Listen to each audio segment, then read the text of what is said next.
Oh, here we are. Here we are, ladies and gentlemen. Tony Michael's got his Halloween 5, The Revenge of Michael Myers shirt on. Hey, it's Monday, March the 23rd, 2020, 7:07 p.m. Eastern Standard Time. Tony's in Atlanta, Georgia. I'm in Toronto. How you make it out? Are you stuck inside? Are you feeling cabin fever? Well, Tony and I are here. We're here to take your worries away. Ladies and gentlemen, we are live!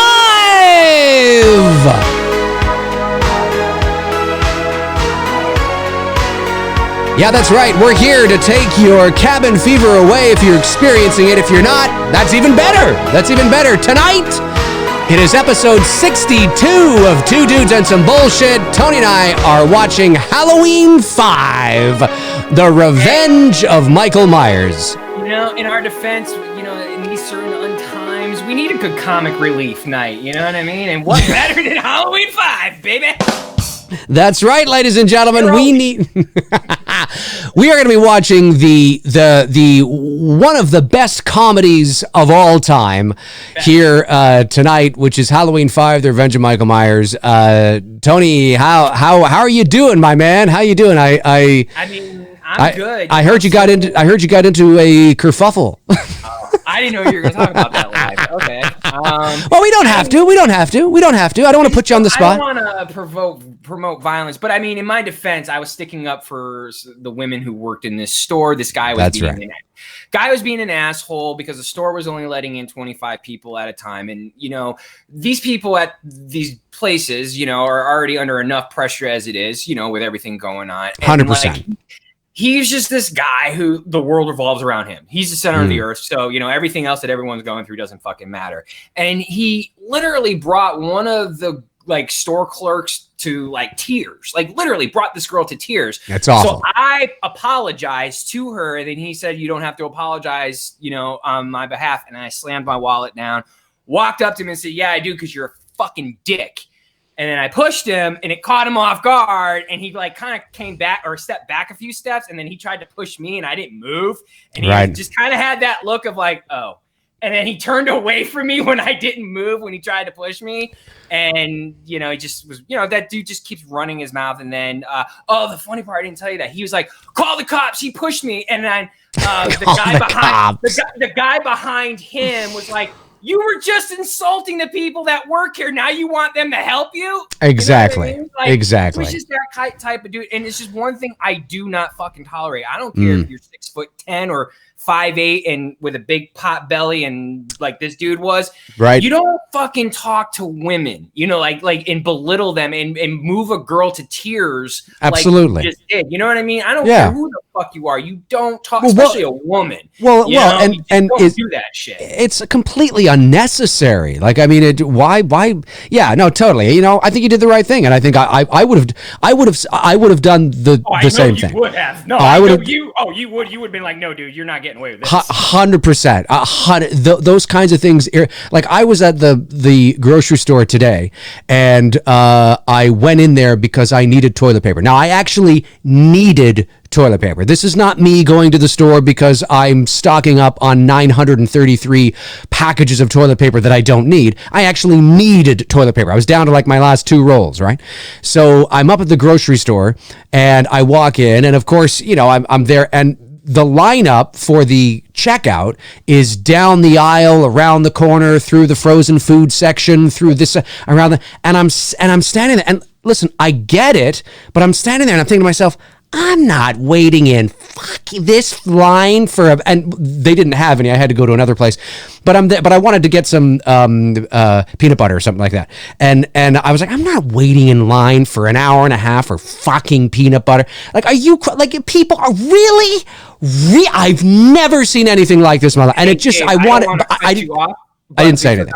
Other people are saying it too, and I'm noticing it. Your mic is really hot. Like it's getting distorted a little. Sorry, dude, I didn't want to interrupt your story.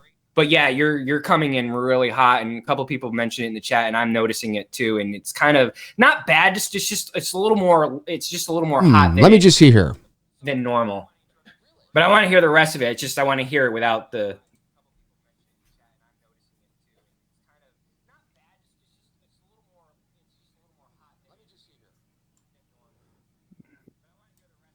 You're right. It does sound like that. I wonder why that is. Test, test, test, test. Now you sound good. Now you sound really good. Hang on. No, wait 1 second. Why would that be? Test, test, test, test. No, that is very high. It just sounds like a hot mic. That's strange. I wonder why that is. How about now? Sound good.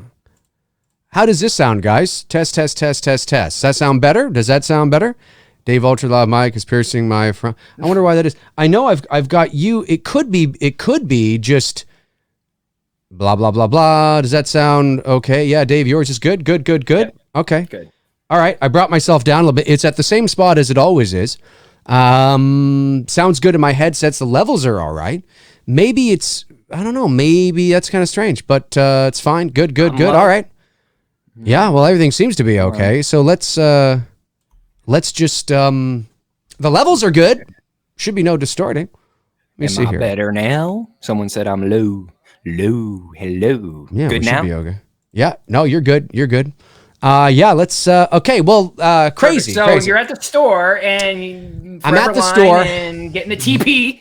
Right, I'm at the store and well, no, they didn't have any TP, so I had to go somewhere else. But I'm looking at this line going around the corner and this whole thing, and I'm sitting there, I'm thinking to myself, come on, like I'm not. And part of me wanted to go up to people and go, really? Like really? Like you said, like these people are like, it's just crazy. So yeah, no, I mean, if I was in your position and which is an even worse thing to have happen, if I was in line and I saw somebody in front of me being a dick like that, bringing the cashier to tears, I would absolutely say something. I'd have no issues, no issues at all. And I don't care if he's 6'9" or what. I'd absolutely say it. Yeah, 100%. But I'm sitting there staring at like this dude is really being an asshole to this girl right now. Like it's unbelievable. Like. And then the funny part was at the end, and he's calling me a redneck, and the dude is like 5'8", and I mean his stomach is literally coming out of his shirt, and I'm looking at him like, really, bro? Like with that kind of stomach, you're gonna call me a fucking redneck? And then in hindsight, I'm apologizing to the store manager, saying I'm sorry, I didn't mean to. I don't tolerate dudes at any time, whether there's crisis or no crisis. You're not going to treat a woman disrespectfully, and you're not going to bring her to fucking tears. I agree 100%. Absolutely. Chris Baber sends a super chat. Thank you, buddy. Says testicles. 1, 2, 3. Sounds good now. We love you, Chris. We do. Stay safe. Keep the family safe. Get some toilet paper. This fucking toilet paper thing is just ridiculous. Are you still working? Because I'm still working. Thankfully. Oh yeah. Because I do most of my work from home, right? So I'm able to do that. Now I was supposed to go into a studio downtown this week, and I haven't heard anything. So I don't know if they're just going to get me to record it from home. It's some national spots, and I don't know. We'll see. I haven't heard anything yet, so we'll see what happens. The studio, will they tell you to like? Will they like just kind of shift it over to your home because you can do it from home? Correct, 100%. Oh yeah, 100%. Yeah, no, they would. I can bring them in through Skype. I can bring them in through, the mixing board, through phone, Bluetooth, anything like that. And it goes right into my headset. They can direct me that way. And then I record, and then I send them, the WAV file or the MP3 or whatever it is. Yeah. Oh, I absolutely can do it from home. Good. But we'll see. I don't know. I haven't heard anything yet, so we'll see. But yeah, no, it's impacted me, like it has impacted me a little bit because obviously, it's impacting everybody else as well. So, but it's thankfully I don't have that place of work to go to. So yeah. Yeah, the only thing that's impacting me is events. Obviously, I won't be doing events for a real long time, which is an impact. It's a loss in my income. Right. But thankfully, I was thinking about this today. In 2007. 2008, my life nearly got ruined in the housing market crash here in the United States. Like literally, I lost my home, everything. I had to move in with my buddy for a couple of years and kind of regroup myself during that whole time frame. And it's funny how that nearly ruined my life. Then now it's literally saving my fucking career because all I'm doing is real estate stuff. Just every agent's contacting me to do videos and houses and stuff like that. So it's weird that juxtaposition at 10 years ago, it nearly killed me, and ruined my life. And now it's literally saving my fucking career because it's the only work I'm doing right now. Oh yeah. I got this thing with Ford and Chevy that I'm doing. Nothing major, it's just shooting their cars on their lot. But that's good though. That's income. I'm like having to like create income. Exactly. No, 100%. The Film Addict sends a super chat. Thank you, buddy. Says, currently working and I get out at 8, but I'm sending prayers for you both because you guys are watching H5. But hey, at least Hot Ellie is in it. There you go, folks. That's right. Good old Yeah, Ellie. should we get this movie started? Should we what does the chat room think? Does the chat should Tony and I watch? Are you ready for Halloween 5? The Revenge of Michael Myers, there. ladies and gentlemen. VHS up there. Oh, that's right. I'm ready. I should have grabbed my VHS back there. Are you guys ready? Are you guys ready for some Halloween 5, The Revenge of Michael Myers? All right. You want to let them know where we're at? Yes, I am at the point of just basically when it says Mustafa Akkad presents. That's where Tony and I are. Yep. If you're a second ahead, a second behind, that's pretty marginal, not a big deal. But that's where we are. Mustafa Akkad presents, and you're going to hear boom, boom, boom. That's what you're going to hear. So that is where we are. We'll give you a couple seconds to line that up, whether you're watching on VHS or DVD or Blu-ray or the wood-burning... the wood burning whatever.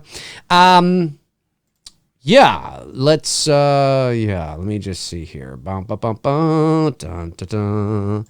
Dun, dun, dun, dun, dun, dun, dun, dun. Hey there, hi there, ho there.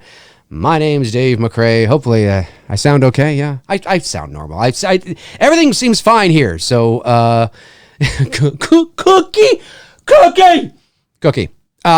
Ready? Now, keep in mind, folks, if my voice sounds thicker than Tony's, it's also because I'm running. That's what she said. That's what she said. But keep in mind that we're on two different mics. Mine's going through a mixer that also has processing on it. So I might sound more like that radio kind of sound. Just keep that in mind. Like Tony and I were on two different mics with two different setups. It's not going to sound identical to each other. So just keep that in mind. Okay, let's do this, man. Let's do this. Ready. Oh, fuck. Count it down. 206 people are ready. Here we go. In 5, 4, 3, 2, 1. The good old Alan Howarth ambient sound. Halloween 5. Have you had that up on your screen? Oh yeah. Yeah. A Magnum Pictures Inc. production. I watched 2 and 4 last night. Oh, very cool. Very cool. My girlfriend and I watched 2 comedies from the 90s last night, Mr. Magoo and Spy Hard with Leslie Nielsen. Good Canadian guy. Love me some Leslie Nielsen, man. Fucking miss Leslie Nielsen. So I will say this opening that we're seeing right now, I always like this opening. Now, I'm not saying good. It's kind of, excuse me, it's creative. It's, cool. I don't know who, and again, somebody asked me, is that supposed to be Michael carving a pumpkin? It's not supposed to be anything. It's not supposed to be anybody carving it. It's just a cool, abstract sort of, creative opening intro. That's really creative opening intro, disconnected from the larger narrative. It's not. You see the butcher knife real quick, and then it's gone. It's carving the pumpkin. It's not Michael carving a pumpkin. No. But again, Alan Howarth's score and music through this film is solid Alan Howarth. Yep. It's fine. He did great in the 4th film, and he did good in this one. There's no complaint. He did. He did great in the 6th movie too. Yeah, that's right. He did do the 6th one. He did 2, 4, 5, and 6. So, here we are, opening. This is great. Darren Sands is here. Great to see Darren Sands here. Frank Riker, our moderators, taking to the floor. Robert Kitzmiller is here. Zach Gaxiola, Jason Wiley, movie chat and more. Hey, we're coming up to my favorite scene in the movie. No, my second favorite scene in the movie. What's that? Well, right here. Right. Right. Yes. Right. Yeah. Here we are. Michael's on the roof. Trying to get the. Come on, you fucking bitch. I said it last night when I was watching this. This is in my top 3 favorite scenes in the franchise. The roof, the truck on the roof, or interesting. Him on the roof of the truck. Yeah, I just love the suspense. I love the music. The execution of getting there was a little weak, but it's tough to do. But it's such a creative scene to do. It's got everything you want: suspense, a little bit of action, great underscore with the Halloween theme. you know, and even to, you know, the denouement here when freaking Rachel hits him with the truck. Yeah. I actually have a really creative idea now that I've got the oh yeah, you don't know. I got the mask. I got the 4 mask. And I showed it yesterday on Instagram. I'll have to show you when we go off live. I had a guy make it for me. Really good. And I got the clown costume. I got Jamie's clown costume. Cool. Awesome. Well, I can't wait. I can't wait to see some of those photos, man. Well, the idea that I have is I want to do from behind, like be in the bed of the truck looking in and have a girl dressed as Rachel and have a girl dressed as Jamie. Nice. Like, crouched around and the girl's driving in and have the guy like as Michael getting hit. That's awesome. Okay, so here we are. Now, again, people have heard me say this ad nauseum on this channel, and I'm going to say it here. In my opinion, and it's based on, you know, things we can measure, things we can point to. I do not believe seeing Michael's process is necessary. And what I mean by process, I don't mean his process with everything. I mean, when Michael is in a vulnerable situation, like we see him here, I don't think we should be seeing him helpless, floating down a river, escaping a mine shaft. He looks like a fish out of water. This is supposed to be the baddest man on the planet. This is the boogeyman. This is... I actually like it because it makes him a little more human. See, I don't... To the supernatural. Yes, I understand what you're saying, but I don't like this because it removes... It just feels more... It feels... seeing his process, seeing him struggle through things, you know, walking up, limping, all that kind of stuff. It's unnecessary. It was unnecessary in the original. It's unnecessary here. You could absolutely just, he's fallen into the mine shaft and then and this whole hermit opening and the thing, completely unnecessary. Garbage. What are we supposed to assume? That he laid there on a slab of concrete for a year and didn't shit, pee, or eat? I mean, come on. It's just... I just don't think, and again, somebody might say, yeah, but you could say, well, what did he do if he had just walked off into the ether? You know, did he not just shit?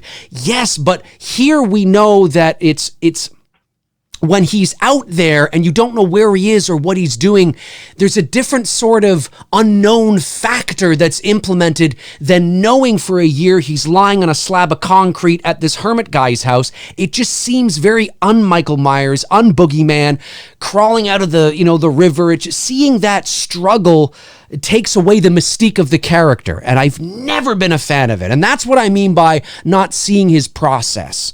You know, we know that undoubtedly he does end up in positions where he could become vulnerable, and he escapes. And how does he get out? I don't know. It's crazy. That's part of the mystery and the mystique to his character that I think should remain intact. Anyway, not mean to go off on a tangent there, but that's I see that and I'm like, I just look so weak. He looks so weak, and I personally I didn't like it. That's how I feel. Well, all right then, McRae. Halloween Eve, 1 year later. Halloween Eve, 1 year later. And now we get to the mute Danielle Harris because we were too lazy to write her lines. I really think that's the reason why. You know, they had only a half a script done when they went into production with this thing, and I just think they were too lazy, so they just decided to make her a mute and not give her any fucking lines. Even though the girl, for a kid actress at the time, she does a phenomenal job. Well, she does with what she was given. Well, didn't she? I thought I heard that they made her a mute for the majority of the movie because something to do with rewriting lines or something, or I just call it lazy changing whatever writing. It is, whatever the fuck it is. It's a terrible story. There she is. It's all right, child. The part where she's attacking. Yeah.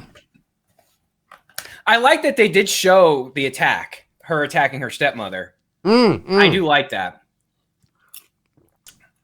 That was probably footage shot from 4. From 4 that they used in this, yeah. That they just never used in 4. They shot it, but they just didn't use it. Loomis is holding her, you know, and she's still in the clown costume. Right. It's probably leftover footage from 4. Leftover footage from 4, yeah. Yeah. Just went on the cutting room floor and can put it in there. Something. Where are you at now? Oh, I'm at, she's feeling the connection. Oh, she's moving her hand? Yeah. Okay. And there's Michael. Now we're going to see the stupid Thorn symbol for the first time. Where are you? He just turned over and you saw the symbol. Oh, geez, I got to go back a little bit. And now he's moving. He's jerking. Yeah. Yeah. And you see his face perfectly unburned. We're in 4. At least Wilbur had a fucking thing, a wrap around his face to keep in the continuity of when he got burned in part 2. That's right. You know, Michael sits up here and face is all like he just got nip tucked. Yeah. Where are you now? He's reaching for the mask. I got it. Yeah, he's just taking the mask down, and she's like putting it on her face. Yep. And there it is. There's the worst fucking God. No, I will not do a shoot with this mask. Now, what was he doing for a year? He was lying on that slab of concrete. His muscles are fine. I mean, again, listen, I know people suspending disbelief at this point, but you know, I agree with you, man. It doesn't make sense. Like, you know, like nobody would just get up from a year of not moving and all of a sudden have full strength. That's the unrealistic part to this. What I would have done is I would have, look, if you don't want to have it well, again, I mean, I just would have had Michael.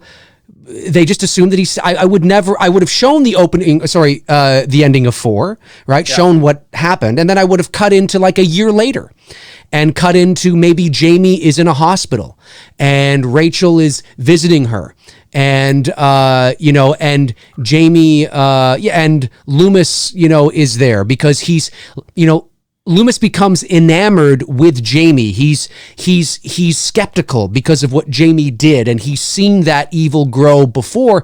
And the doctors are trying to tell Loomis, no. It was a one-time thing. It was a one-time. She just, you know, she's psychological, blah blah blah. And Loomis is, you know, and his focus is on Jamie, and everybody's thinking about Jamie when Michael suddenly returns out of nowhere at some point in the movie, and blah blah blah. That's how I would have done it. And get rid of the psychic shit. Get rid of the cult of Thorn. Get rid of you don't need it. It's extraneous. It's unnecessary. Yeah. There he is. You know, get away from her. I already drank a fifth at this point. Oh, fuck yeah. 100%. 100%. Hammered through this whole production. 100%. Frank Riker sends a super chat. DT, would you rather watch H5 for 24 hours or get COVID-19? H5, 24 hours. H5, 24 hours. I ain't fucking with that shit. H5 for 24 hours. Here she is. There she is. God damn, she is my favorite final girl in this series. I'm sorry. I mean, it's not that I hate Laurie Strode, but I like Rachel better. I get it. I do. I get it. I really do. See, now, look, imagine She's this scene here. In this movie. Imagine this scene here is actually in the psychiatric ward. Okay, it's a year later, which it is. Let's pretend she's not a Smith Groves type thing. Right, exactly. Let's pretend that she's not a mute, you know, and she's just sick, you know, that like and nurture that relationship, the relationship between Rachel and Jamie. Don't kill Rachel off. Nurture it. That's the emotional attachment from the 4th movie. That's what carries us over. That's what keeps us going. That's who we're emotionally attached to, and build that. You know, it's like a sleight of hand, you know, make us maybe think something might be going on with Jamie. Maybe we should be concerned about her. Was that a one-time event? Is something happening? Holy fuck. And then all of a sudden, Michael is back. Yeah. And we don't need to see him crawling out of a mine shaft. He just is. This is the most obnoxious character in the entire fucking franchise. I don't know. There is Busta Rhymes in there. No, she's more obnoxious than Busta Rhymes. Tina just, Dr. Loomis just shows up like he's some sort of knight out of nowhere. Darren Sand says Loomis is just sloshed throughout this whole movie. He is. He's fucking. There he is. There he is. What are you doing? Hey, boom, boom, boom, boom, boom, boom, boom.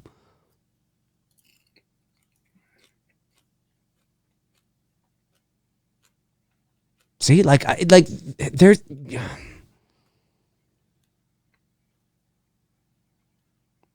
Car drives away. Now, I do like, again, this aspect of 5, that maybe the town is like, you know, kill the girl, it's the girl. Yeah, because of everything that's happened, right? And Michael's nowhere to be seen. Like, there is, like, if you restructure this, I think that should have been the focus, not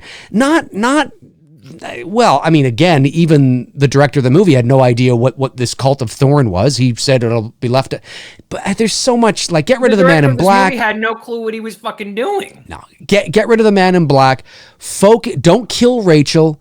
Have the heart of the movie, the relationship of Rachel and Jamie. She, she should have been the one sacrificing herself to save Jamie. I've said that all along. That she was going to die, yeah. Yeah, that moment when Tina saves Jamie, I was like, good. You know what I mean? Like, I didn't care that Tina died. Yeah. Rachel's death was so insignificant in this movie because I know they were going for the whole, oh my God, we're killing her off in the first act, Janet Leigh psycho shit. But it doesn't fucking deliver because you just went through this incredible arc with her character in Halloween 4. Now you're taking away a big piece of that puzzle, this protector of Jamie. And now we're going to believe that this chick here, Tina, walking with her is going to be the bigger sister who throughout most of this film can give two shits about being with Jamie. She wants to be with her boyfriend and she wants to go party at the farm and all that fucking shit. Like, and I'm supposed to believe that this is the new protector of Jamie. So when that moment happens out in the field and Tina gets it, I'm like, yeah, whatever. Now, if that were Rachel, I would have been like, fuck. Of course. That's saying goodbye. That's right. To Rachel, like, fuck. But at least she saved Jamie. You know what I mean? Right. That's what it should have fucking been. Whereabouts are you now? Oh, Michael's there in the out. Oh, well, she's taking off her pantyhose. Taking off her pantyhose? Yeah. Let me know when you get to the kitchen. And she's putting the food down for the dog. And she's putting the food down for the dog. Michael's looking through the window. See, we are watching two different versions. Yeah, I think we are. Yeah. Now she's putting down the dog food. Food. She's patting him. Yeah, give him a kiss. Yep. Got a nice little booty shot with the white underwear. Oh, damn. She looked good in this, man. She looked really good in this. She looked good in 4, but she looks really good in 5. Right. Did I miss this original? No, I think that was Frank's from earlier. Yeah, it was. Okay. Yeah, Robert Thidoff. She does look like Elizabeth Shue a little bit.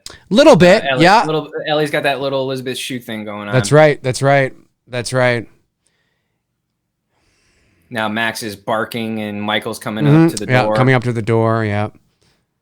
Come to the door. This is, oh God. Rachel's in the shower. Yeah, we're coming up to that thing that I just cannot stand. Jamie's drawing on the freaking... No. When he gets into the house and Rachel comes out and he's in the closet.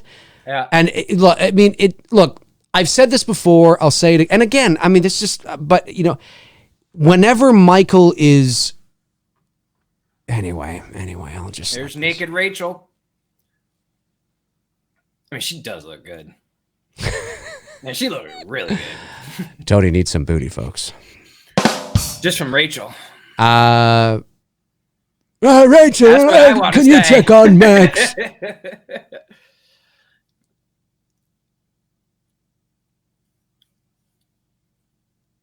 Go and check him. You fucking son of a bitch. He actually says that. Can you imagine? So, yeah. Yeah, don't we see Michael? Because she's about to go downstairs here. She does. Don't we see him in the background kind of looming? Yeah, we do. It's coming up here in a second. There he is. She's down the stairs. Oh, God, it looks awful. This literally looks like somebody cosplaying as Michael Myers in a Halloween 5 mask. You and I are trying to do a fan film. Well, come on. You're selling ourselves short. You're selling ourselves short here. Excuse me. This is just ridiculous. It's just, I just, there's no suspense, and I don't feel any suspense. I don't feel any sense of ominous presence. It just looks like somebody looming. I don't.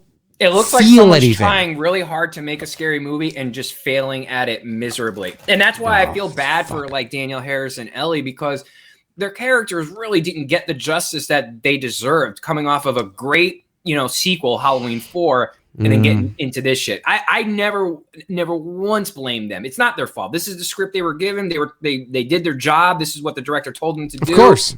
And it just unfortunately. Oh God, here it is. Yeah, there he is in the fucking window. No, here comes the cops. The cops. Oh yeah. Are you at that scene yet? They just came out of the house right now. Yeah, here they come. Fuck, here they come. Listen to this. And then the stupid corny music. And here's the thing. According to the director, the corny music was implemented to let the audience know that these cops are bumbling idiots. Well, here's the thing.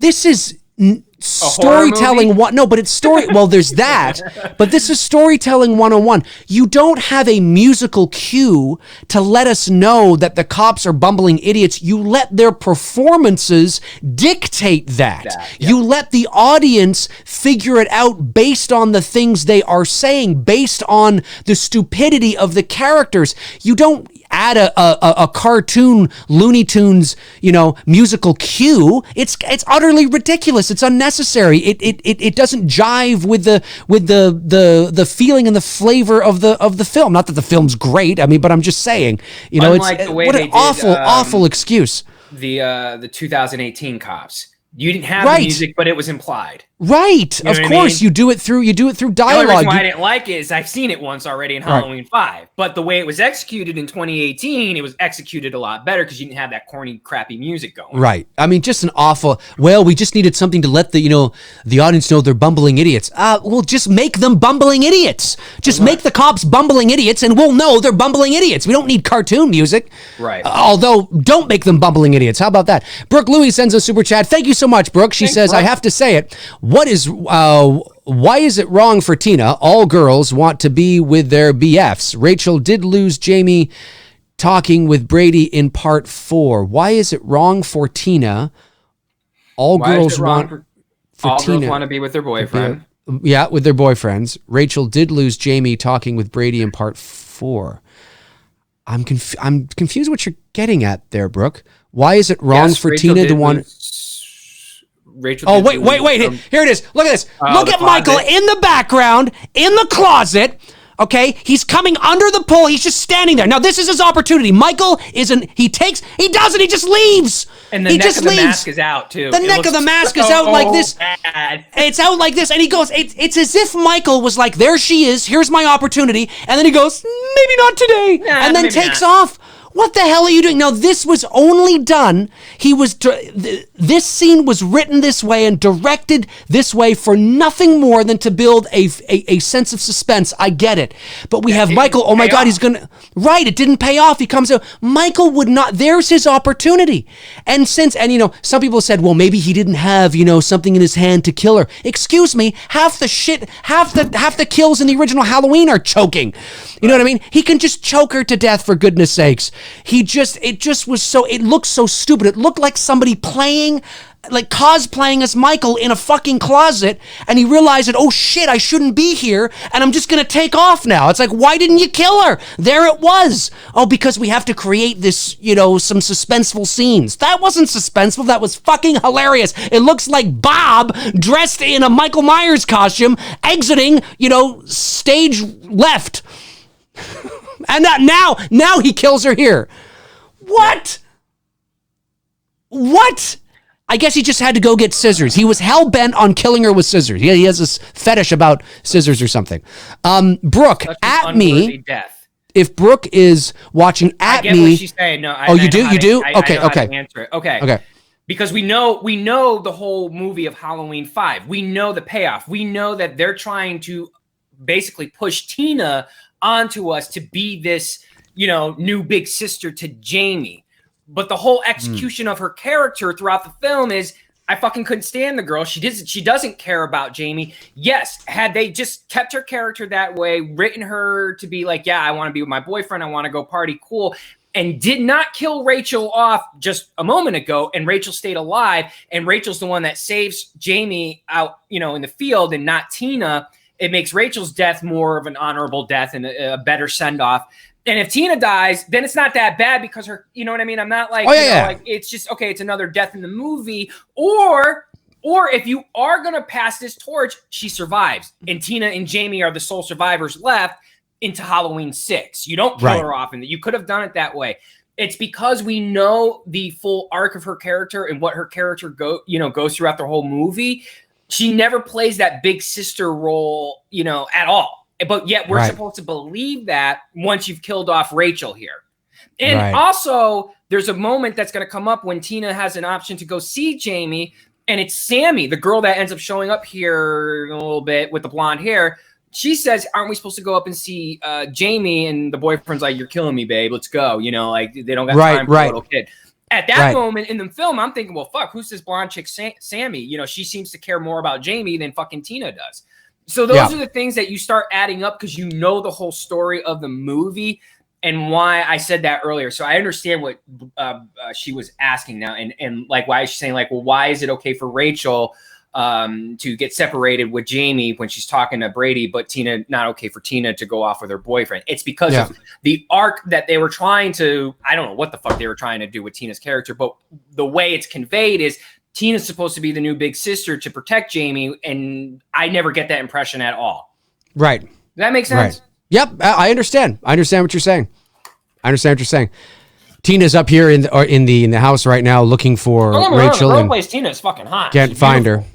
Can't find her. She's looking around. The fuck is going on? Who the fuck knows? I don't know. Yeah, what did he do with the body so quickly? I don't know. That's a good question. What did he do with the body? Who the hell fucking knows? Super chat comes in from Michael Myers 1001 says Michael forgot to go to the toilet in the closet. That's what it is.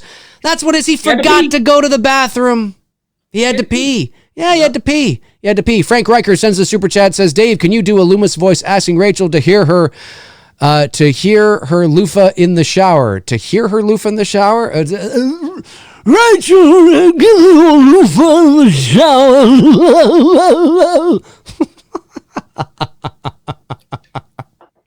Crazy. Robert Bidoff, are they supposed to be in high school or college? I've always interpreted the year after the events of the first film. Oh, that's a good question.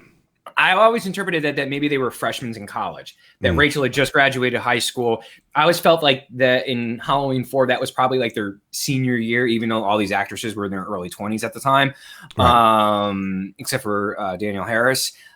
So my guess would say freshman year college. I would put them at this point in Halloween. Yeah, I think so.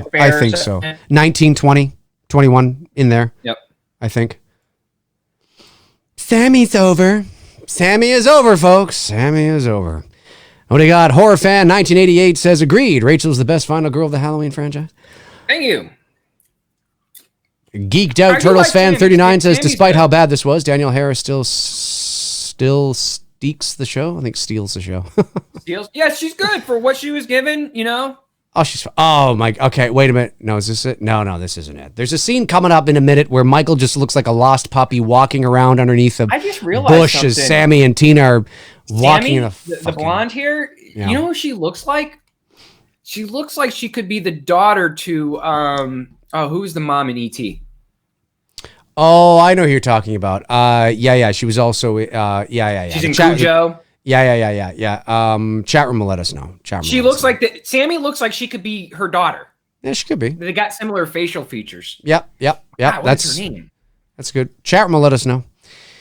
Jason Knight says, I think Tina was supposed to be like Linda from the OG, the fun girl all the guys like, but she was, she came off annoying and not able to perform. A director is foul. I agree, Jason. Yeah, I agree with that. I do. I'm not a big fan. Fuck. Oh wait, no, this is it. I wasn't paying attention. I was reading a thing. This is it. This is where you see Michael just walking aimlessly in the background. This is like that thing where it's like, hey, we need suspense in this movie. We need suspense in this movie. So listen, Don, just put on the mask. Go walk in the background over there underneath that tree.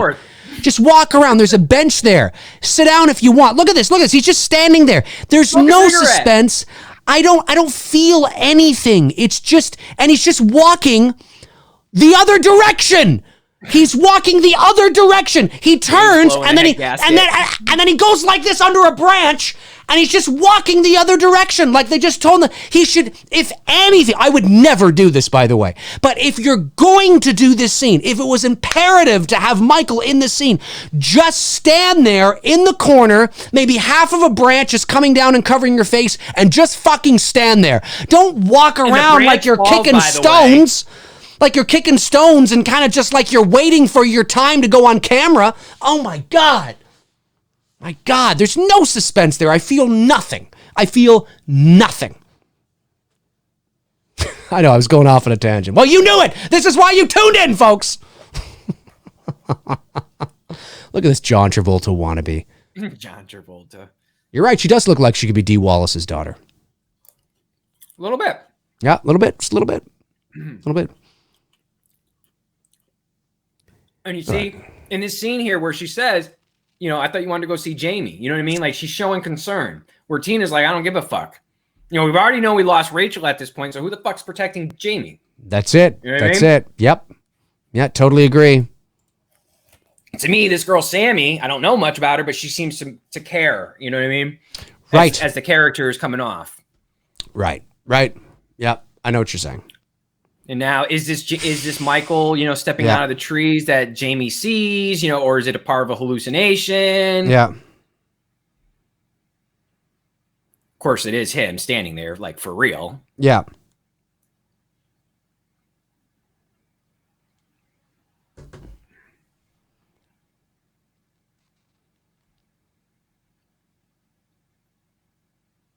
Again, I have no issues with her performance here. You know, she's playing like a kid who's fucking fearing for her life, and she's playing it really fucking well. Right. And something I want to mention too is that, you know, I've had people say to me, well, no, the guy walking around in the background under the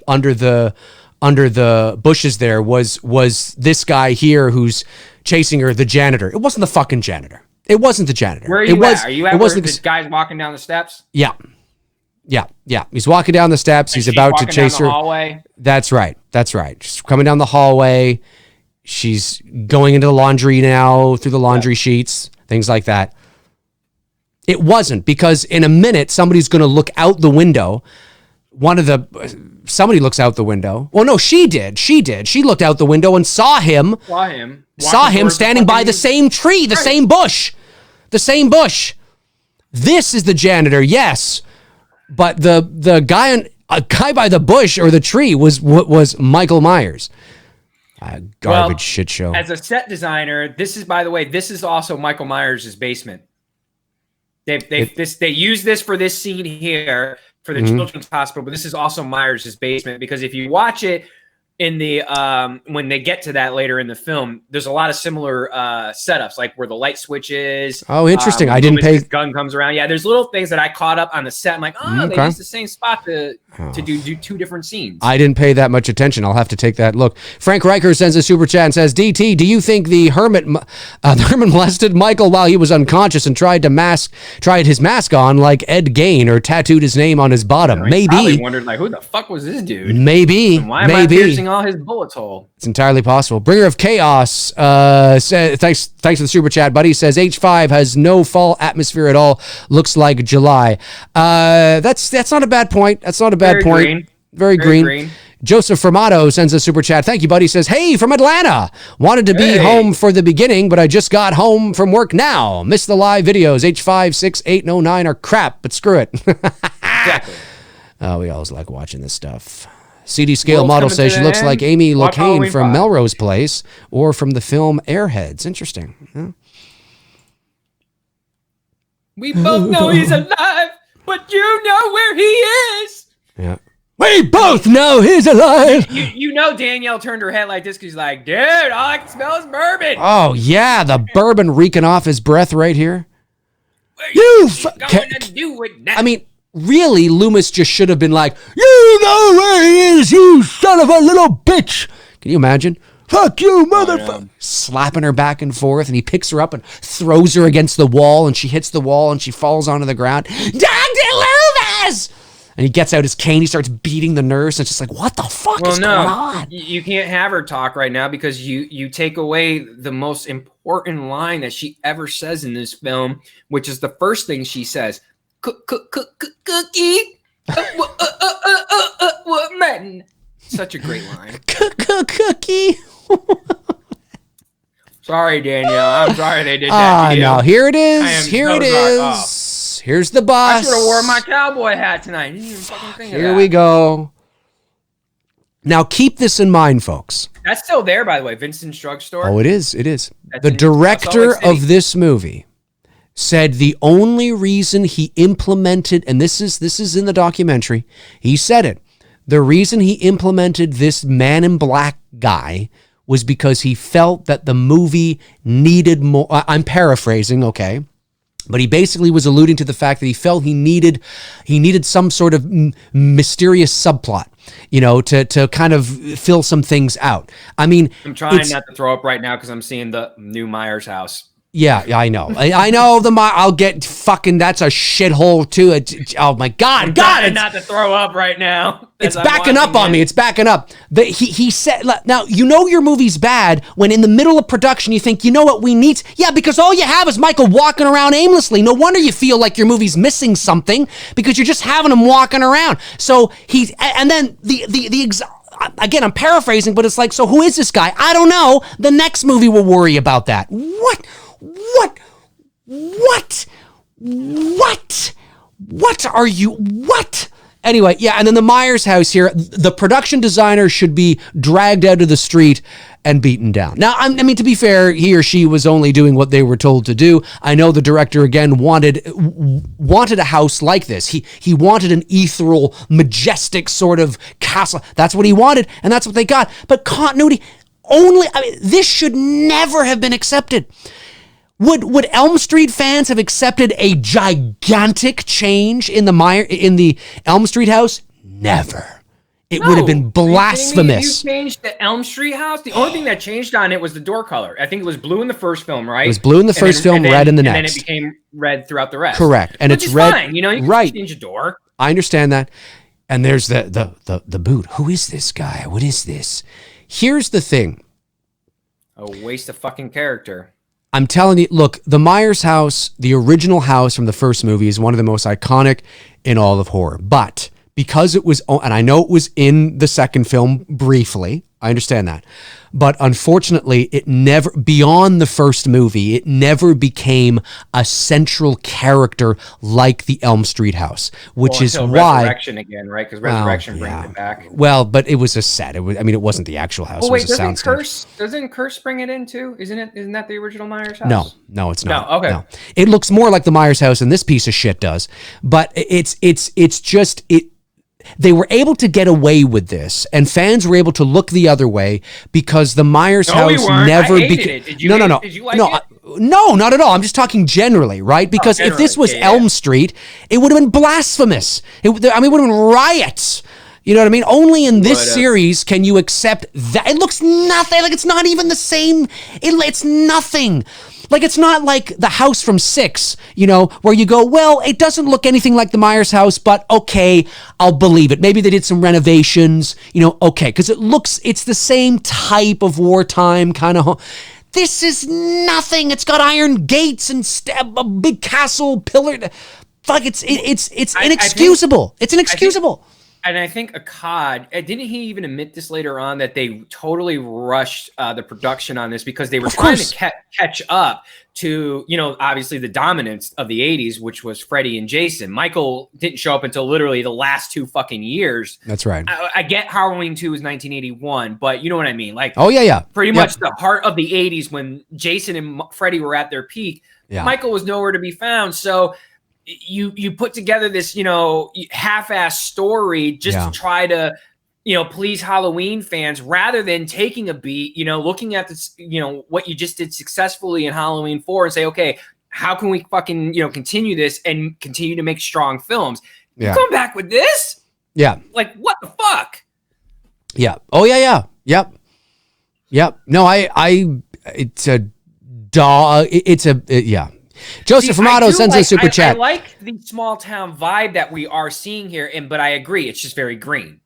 You know what I mean? If they could have shot it in the fall, I do like the atmosphere of the small town vibe that we did not get in the 2018 film.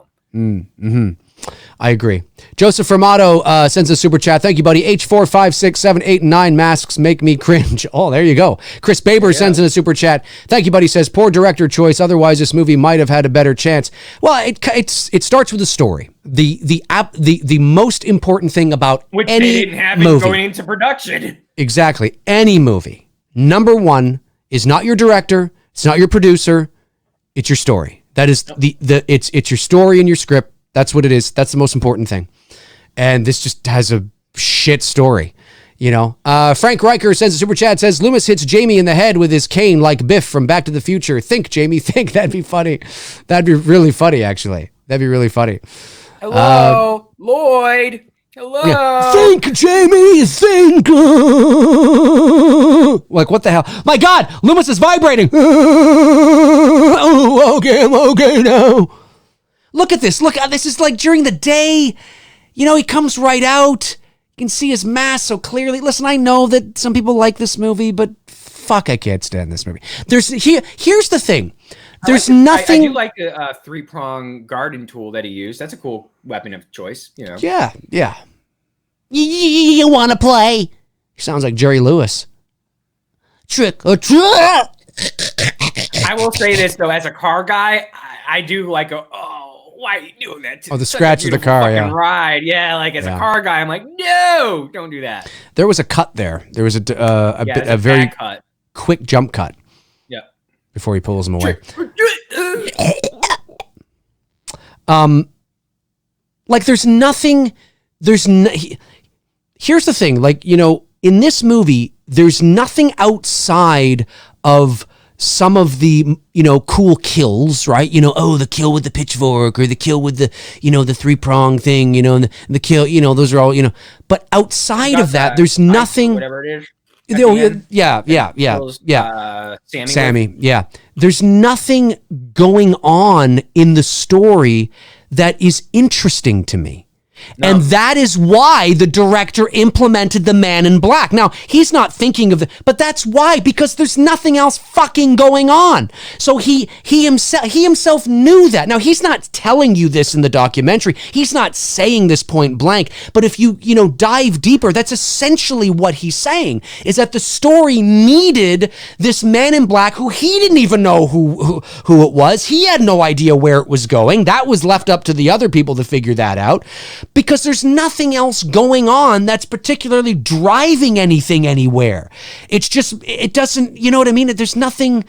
And then you see this Man in Black, and that helps bring a little bit of, who is this? What is this? You know, it's awful. I'm bored in this movie. I mean, that's really what it is that it just, you know, there's a few cool moments, like the laundry chute scene is cool. That was different and cool. Yeah, that was all right. But, I mean, the house is just inexcusable to have a house like that. Michael, just the way they utilize the shape is inexcusable. If you take away the Man in Black, you're right. There really is nothing going on here. There's nothing. The only eventful thing that's happened is Rachel's death. Really, right. That's it. It's really the only eventful thing. Right. And the Man in Black goes nowhere. There's no payoff. We don't find out who he is. We had to wait 6 years to find out who it was, because in 1989, disappointment. In 1989, they didn't know who he was. They had no idea who this was. I mean, he might have had some ideas maybe of what it could be, but it wasn't fleshed out. It wasn't. I knew who he was. It wasn't. You know who I knew who he was? Hello, I'm Johnny Cash. Now, to be fair, Frank Riker gave me the idea for that because I saw what he just said. Oh, did he? Yeah. Shout out to Frank Riker. That's funny. And sitting here with this other mask on, the brute mask. Now, I'm not gonna say Tina looks good. Tina, I mean, I ain't gonna lie. Yeah, so she looks good, but I just hated her character. Women can look good. You know, women can look good in garbage films, and this is what this is. And the brute mask here and the kissing of the mask. What's he doing? What the hell is he doing? What is Michael doing here? Wearing the whatever mask. What is this mask? And he doesn't kill her. It looks like a pissed off Richard Nixon. He doesn't kill her here. This is so against Michael's MO and something he would not do. He would not sit here and drive off with her in the passenger seat. I remember when we, even at 10 years old, you know, we were about suspense. 11 because we didn't see it in theaters. We were too young, but I was about 11 when it came out on VHS. I'm sorry, not VOD, VHS for rental. And I remember watching this as even an 11-year-old and going, what the fuck? You know what I mean? Like at 11 watching this and going, and like I said, you know, I like Ellie in this. Danielle is fine. I do own it pretty much for those two reasons. That's it. It's because of those two girls. Everything else, well, and Pleasance. I'm sorry, I shouldn't say that. The three of them. That's the only reason why. If they weren't attached to this, I wouldn't own it. Like I don't own Resurrection. Right. I understand. Completely understand. Now she's gonna start. See, like, you know, really at the end of the day, and I know people in the chat room are going to groan and go, oh God, here goes Dave again.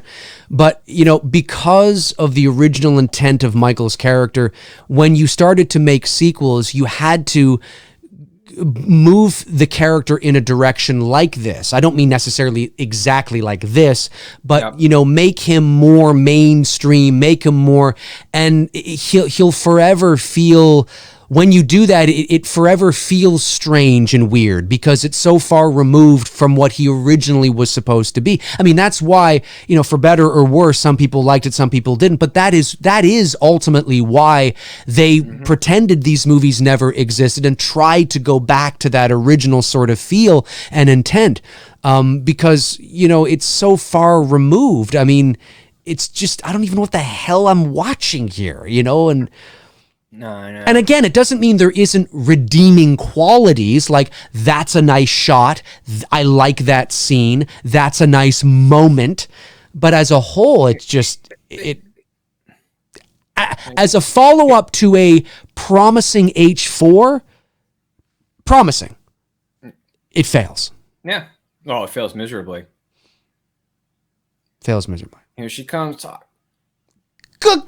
So her first word store. I thought it was Cookie Woman. Technically her first word was store. Joseph Romano sends a super chat. Thank you, buddy. Tina's hot, but she does nothing for the movie. Agreed. He's just taking off his mask. He's gonna put it down, and then he puts on the other mask. Why does he even have the brute mask on anyway? Here's what I want to know. Why does he have that other mask on anyway? Why does he, was wait a minute, no, was her boyfriend supposed to be wearing that mask? I think that's what it was. That's what it was. I answered my own question. I think that's what it was. That, I guess the boyfriend was supposed to be wearing that. Cookie Woman! And the Academy Award goes to... Cookie! Daniel Monster! Harris, Halloween 5 for Cookie Woman. Cookie Woman.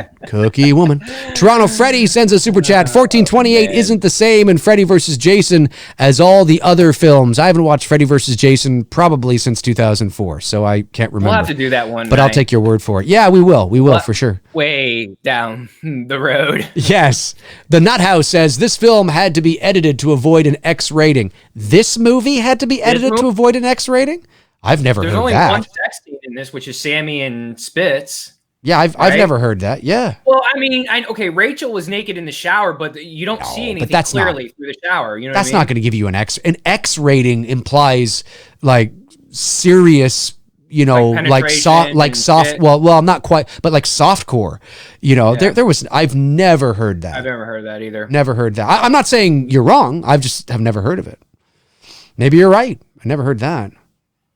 Chris Baber sends a super chat. Thank you, buddy. Tony, would you do a photo shoot with an H5 mask? No. I do have the H4 mask now, and it's coming to me. But no, that's about it. It'll be H1, H2, and then H4. I might do the 2018. Maybe. Kyle Sanford says, Dave and Tony, the man in black looks like the guy at the beginning of the Goosebumps TV show theme song. True. And to clarify before someone says it, I know the H1 and H2 mask are the same mask, but you know what I mean by that. Yes, exactly. But I just know the chat room's going to be like, they're the same mask, Tony, what the hell? Tony! I love you. Rachel, she's a good little actress. Rachel would have stayed. See, yeah, that's because Tina is a self-centered bitch. She's more, she wants to get laid. She wants to go drink. She wants to party with her useless John Travolta boyfriend. That's what she wants. I'm supposed to believe that this is supposed to now be the protector of Jamie, and Jamie's sitting here crying on her bed. Please stay. No, I'm going to go party and get drunk. You know how great this scene would have been here if Loomis, he's at the top of the stairs and he's like, hey, stop it. And he holds up his cane and then he just falls and he slides down the stairs, does a barrel roll. Lads. Fuck, that would have been amazing. I mean, at this point, why not? Like, why not? I mean, at least there's something to laugh at. That cop looked like he was shaking his ass. I mean, this is how bad it's getting, folks. Cops are shaking their asses. That's what it looked like. Jack Ellis sends in a super chat. Thank you, buddy. He says, thoughts on a burnt mask for Halloween kills? I think a little bit of something should happen. I think a little bit, maybe some residual effects, but not a complete change. Not like a Two-Face thing, right? No. Because you don't want you don't want to mess with what's not broken. But just some residual effects maybe would be all right. Yeah. He's driving around in this car. It's a nice car. Dies tonight. Evil dies, Tina. The Man in Black. Who is the Man in Black? I had to wait 6 years to find out it was Dr. Wynn, just roaming around the streets on Halloween night and silver-tipped. Who gave him driving lessons? That's right. That's right. He tried to play it off as if, like, for Christ's sake, Sam, who gave him driving lessons? He can't even drive a car. That's Yeah, right. That's right. I paraphrased. I know. Like, to actually think that he was the... From H1, what does he say? He says, now, for Christ's sake, Sam, Haddonfield's 150 miles away and he can't drive a car. He was doing very well last night. Maybe someone around here gave him lessons. Poor Dr. Wynn. I can't believe that we're supposed to think that twerp, that Tweety nerd twerp was behind it all. Give me a break. Cordell sends us a super chat. Tony, ever thought of an H3 shoot? Snakes, bugs, etc.? Well, anytime I do H3, I think I'm going to always, like, I did one with Michael and I did the pumpkin in the television. I did a photo like that. I think I'm going to do stuff along those lines. Like I'm going to get the costumes and I might play off of that, like as their trick-or-treaters, you know, the pumpkin mask, and have Michael around, because I think having Michael in the photo, at least people who don't know Halloween 3 can identify it, connect it with Halloween. Right. I think if I just did Halloween 3 alone, only horror fans are going to get that, and only really hardcore Halloween fans. Right. You talk to a lot of young Halloween fans out there right now who are just fans of the new Halloween. They never even fucking heard of Season of the Witch. Yeah, that's true. Season of the what? Yeah. Oh, yeah. Well, yeah. I mean, especially if you're Gen Z. See, look at her. Look at Tina. You fucking you left her. Rachel would be pissed, Tina. Rachel would be pissed. Fucking son of a bitch. Rachel Movie Chat and More says, in the producer's cut, H6, it was Win, I believe. It was Win in the theatrical cut of H6 as well. It was Win the whole time. Which is just dumb. It's not Win. Give me a break. Mr. J says Samantha was very likable. Maybe it's just me. Sammy? Yeah, no, she's fine. Yeah, no, Sammy's very likable. I said that earlier. Of the remaining females between Tina and Sammy, I like Sammy better. Uh-huh. Phone number? Whereabouts are you? At that part? Yeah, where are you? She's dancing. Michael's looking through the window. Oh, wow. Spitz and I had this idea. Where are you at? Sammy's just found the kittens. Shit. You are way ahead of me. Well, I'll go back a little bit. It's okay. Okay. All right. They're dancing. They're running out of the house, and Spitz is coming out with the Michael. Yeah. That's where I am. Yep. They're about to shoot him. Yep. She's a virgin. Yep. Yeah, I'm there. I will say this, though. Spitz actually, the guy who's playing Spitz, he looks more like Nick Castle. He's got Nick Castle's physique. A little bit. He would have been a better cast as Michael if they got the OG mask for this. Still wouldn't save the movie. No. Listen, you can't, no. Yeah, now she's got the kitten in her hand. Okay, yeah. Fucking loser. Josh John says, guys, it's the early 90s. You walk into a Blockbuster and have enough for one movie. What are you getting? Some horror movie. Probably horror. Early 90s, probably maybe the original Halloween. Horror movies. Elm Street, maybe. Well, now Blockbuster didn't come to us till 93 is when it came to our town. So we were still doing mom and pop videos for the beginning. Oh, us too. Years Us too, yeah. Sometimes we'd even rent from convenience stores. Yep. Convenience stores. Oh, the kittens. The contrast of the cute little kittens, false sense of security. You're there already? Why is yours going a million miles an hour? What do you mean? That's weird. because I keep catching up to you, and then I keep falling behind you. That's weird. We're watching the same. I mean, now they're at the kittens. Where are you at specifically? Specifically, it's POV. Michael's looking at Tina across the barn, and we see a little kitten running. Wow, you are way ahead of me. I gotta figure like. I'm coming to get you. That's what Tina says. Do you see Michael's feet yet? No. I'm like 51 minutes in. I'm 53, 54. We are watching two different versions. And you just saw Michael step back out of the shadows? Yeah. You just saw that? Yeah. Just now. And the cat just jumped out? No, not yet. Wait. Okay, yes. Okay, cool. And now she picked it up and she's like, guys, I'm leaving. Yes. Of course, I don't think that was Michael. I think that was Spitz fucking around. I'm at the scene now where Jamie and what's-his-face are running down the sidewalk, hiding behind a tree. Holy fuck, I'm not there. She's in the barn. Okay, well, I'll go back a little bit. It's no big deal. Joseph Formato sends a super chat. A trailer for H5 said, this time they're ready, meaning the cops. Well, clearly they weren't. That's true. Clearly they were not ready. They weren't ready. Fucking unbelievable pieces of crap. Where are you at? Jamie and the hay on her. Oh. Oh, well, you're watching an edited version. Because did you see any of that? Yeah. Yeah, I saw it all. I just paused it so you can catch up. I'm at the point where Jamie and what's-his-face are hiding behind the tree. So you let me know when you're there. Mr. J says the scene is somewhat intense, though. Brooke Louie says, my cat is sitting here playing with the kittens on screen. That's so cute.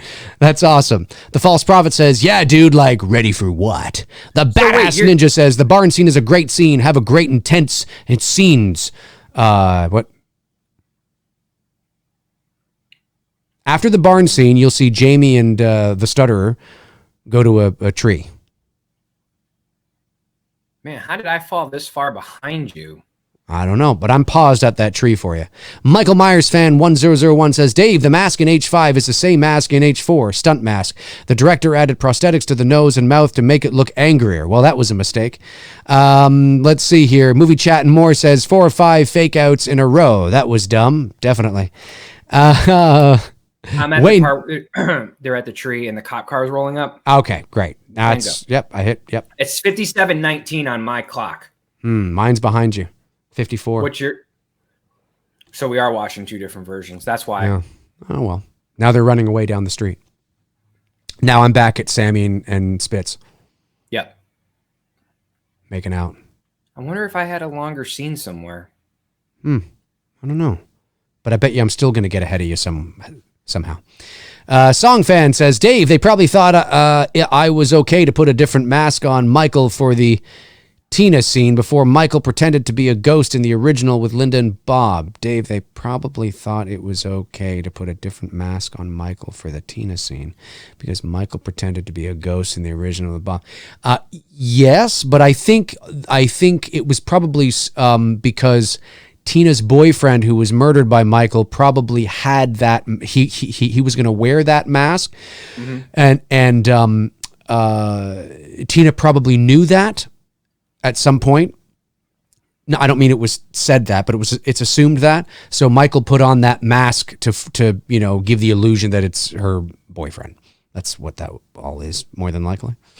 I do like the fact, though, because we're at the barn scene again, and now that we're caught up, I do like the fact that they implemented the barn in this film. I will say that was a good thing because it's a country town. It's a farm town. That's what Haddonfield is. So the aesthetics that they brought in with 4 and some of 5, well, very, very little of it, does give it that Midwest farm town type vibe to it. So I do like that. It's surrounded by a shit show. And I always wished I could have been Spitz. I always wished I could have been Spitz at this part. Envied that boy. The Nut House sends in a super chat. No lie, they cut the scene where the guy twitches on the ground and they were going to have Michael stab Jamie in the ankle during the laundry chute scene. Well, that's unfortunate. Yeah. No, they did. That's why her Thank you leg for the is super bleeding. chat, buddy. Appreciate it. She does get stabbed. That's why her leg is automatically bleeding. I believe you.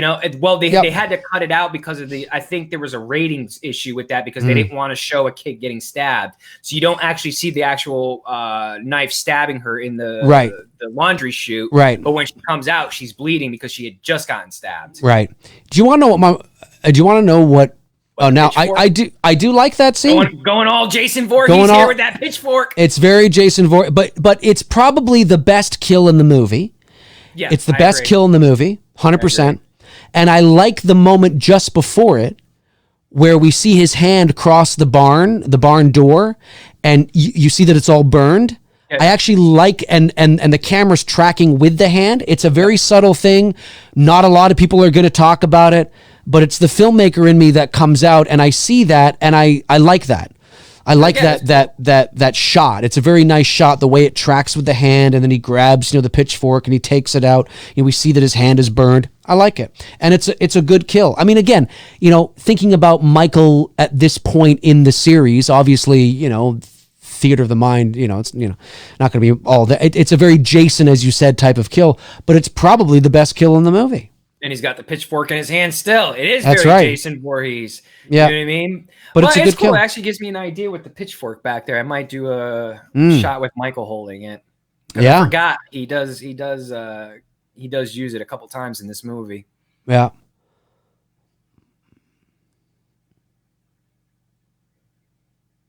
Baby, and it's monotheming. Did I miss any? Let me go back here to Mr. Chats. I don't think I did. Spits. Yep. Halloween 5. Joseph Formato sends another super chat. Thank you, buddy, so much. I really appreciate that. It's funny how I'm not watching the movie with you guys, but every time you mention where you are, I laugh because it's just laughable. Pretty much. Well, it's an easy movie to remember in terms of the. But again, I mean, even for me, like I've said, there are moments that I like. Moments, shots. I love how moments. Jamie, and again, this is not, Danielle's fault, goes from can't talk, stuttering to talk fine. Oh, yeah, you know what I mean? Like, no transition. It's like, I'm good. I can talk. Yep. Don Shank would have been a better Jason. Yeah, I agree with I Sean think Duffy. He would have been a better Jason. I think you're right, Tony. The barn scene and this scene here with Tina as she goes to the barn to search for, them. It's probably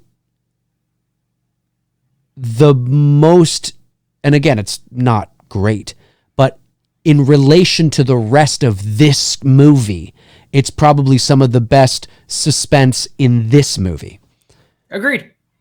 It just seems like they put their whole energy into this barn scene. And then everything else just falls apart around it. Right. Because there's so many things to utilize. Because there is good moments. I agree with you. There are good moments in this barn scene. And it pays off well. A couple of the fake scares that they tried to do at the beginning there, I was like, all right, you dragged it on a little bit too much. But the ultimate payoff in this, I agree with you. It's lit very well. I like the lighting. And again, I love the fact that this makes me feel like I'm in Haddonfield. I totally buy it. Right. And I do like that. It's just everything that this fucking movie is surrounded by. I just no. Exactly. But and the cop car dead again. No, I didn't see this not too long ago. Oh wait, 2018. Where are you now? Michael in the car staring at her. Right. That's about to turn it on. Yep. Jamie screaming Tina. Yep. Michael now just turned the lights onto the car. Yep, that's where I am. Yep. She's screaming, driving like, forward. Oh my God, what's going on? I don't understand. Yep. Why is he chasing me? And chasing Jamie with the screaming car. for Tina. Yep. So Michael goes from walking to driving a car to chase someone down. That's right.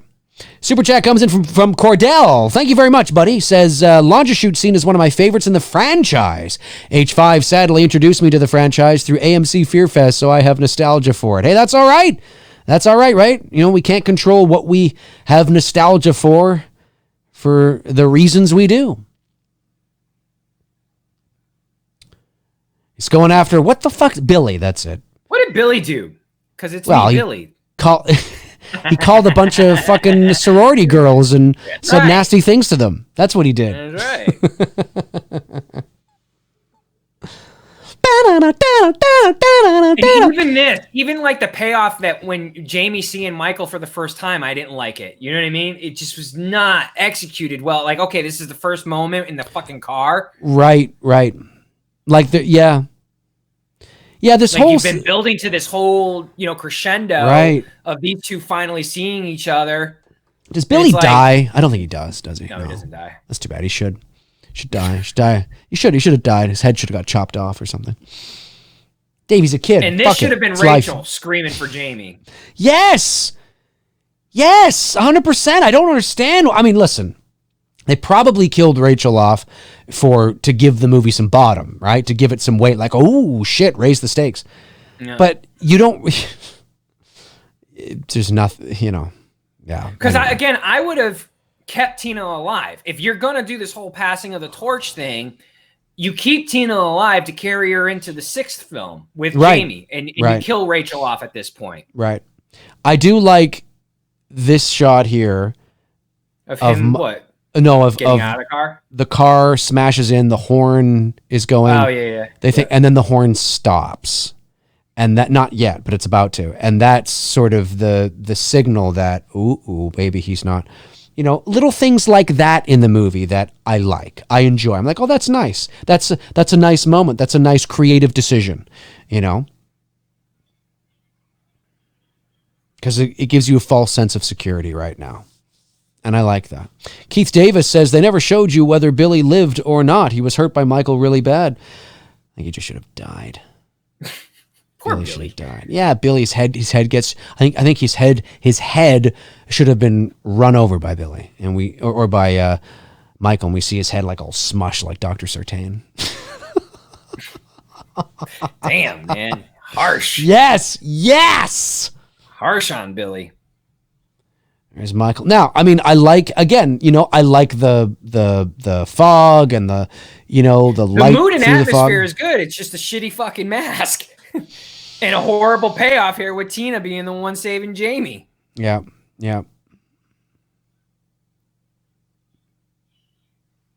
I don't feel anything when I watch this at all. I really don't either.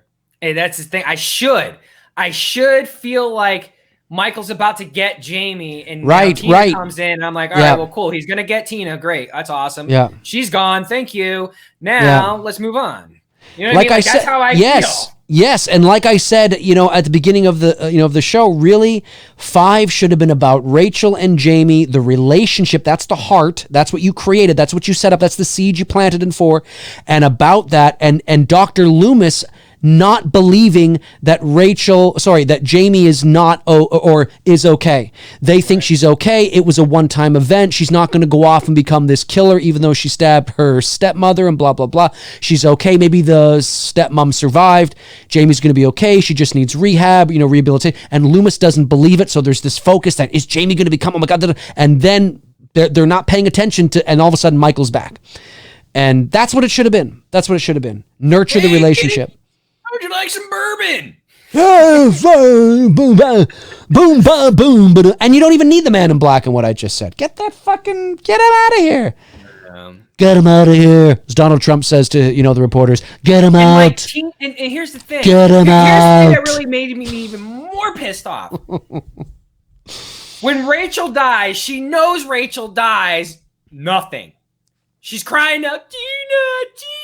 I'm like, what the fuck? You know what I mean? Yeah, that is that. Yes. I know when she sees Rachel here at the end in the attic, she has a reaction, but the initial reaction of knowing her sister is dead, she can feel that Michael's got her sister. She's just shaking in her bed. She's crying when Tina's dead. I can't remember, and we're going to find out. Does Jamie, the character of Jamie, does she, when she sees Rachel dead in the attic, does she go over and like touch her hand, hold her, like crying, like, no, Rachel, no. And then she's like, please help me. You know what I mean? Maybe. I kind of get. Does Myers enter frame in that? Sort of. He starts walking up the maybe steps. she didn't have time to think, maybe, or I don't know. I don't know. Michael, go home. Go home. I like this. I like this. Now you'll come, won't you, Michael? One day, Michael. God, he sounds like he's about to drop dead. Hasn't started talking yet. Now he's talking. Oh, okay. I'm a little bit ahead of you. It'll destroy you too. It'll destroy you too. One day, Michael. Oh, will go away.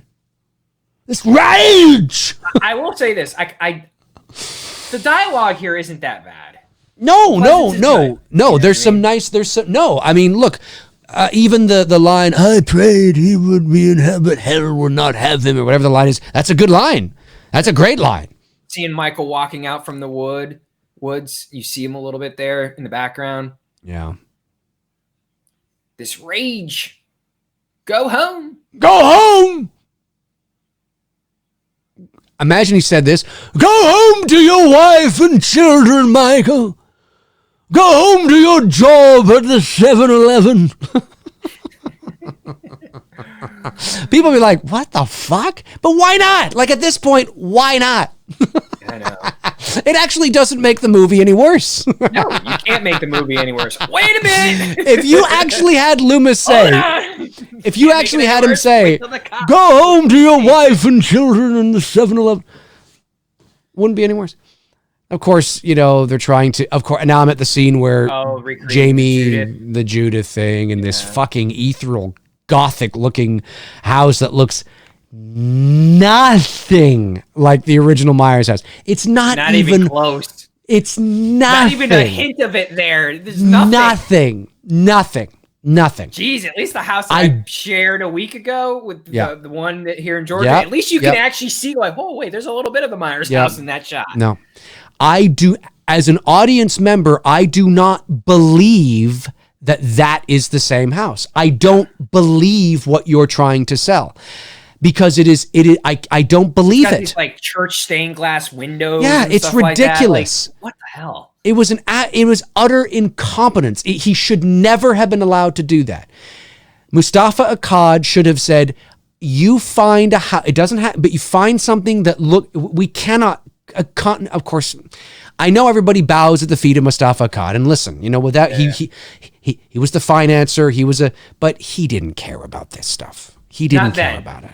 They would never, if Halloween had came out, let's just say in 2008, and we were in the original run of it right now, and they were doing Halloween 5, no fucking way does this movie get made like this. No fucking way. They would never, with today's movie-going audience and how much the movie-going audience cares for continuity. And how everybody is so connected. Right. You know what I mean?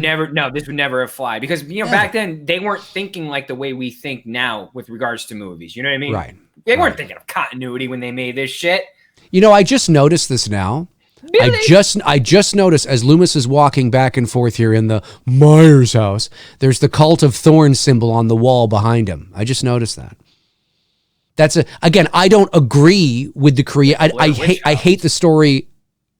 I don't like this film, but that was a good creative choice. That was a subtle, nuanced level of symbolism there. Just put it in the background. Don't draw attention to it and see if people pick it up. That's actually, that was nice. Again, I say that in the confines of what the payoff is. Well, yeah, yes, of course. Well, yes, of course. That's why I say I'm going to preface my comment here, but it's too bad they couldn't have done that with something more organic. Tabitha Short. Hey, Tabitha, how you doing? Tabitha says, I think they wanted to bring Danielle Harris back for H6. She just didn't want to die in the beginning.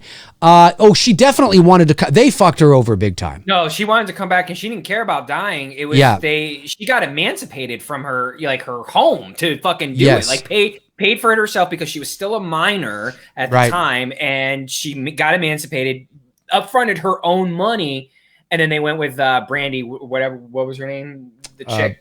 Yeah, something, J.C. Brandy? Brandy, yeah. J.C. Brandy, something like that?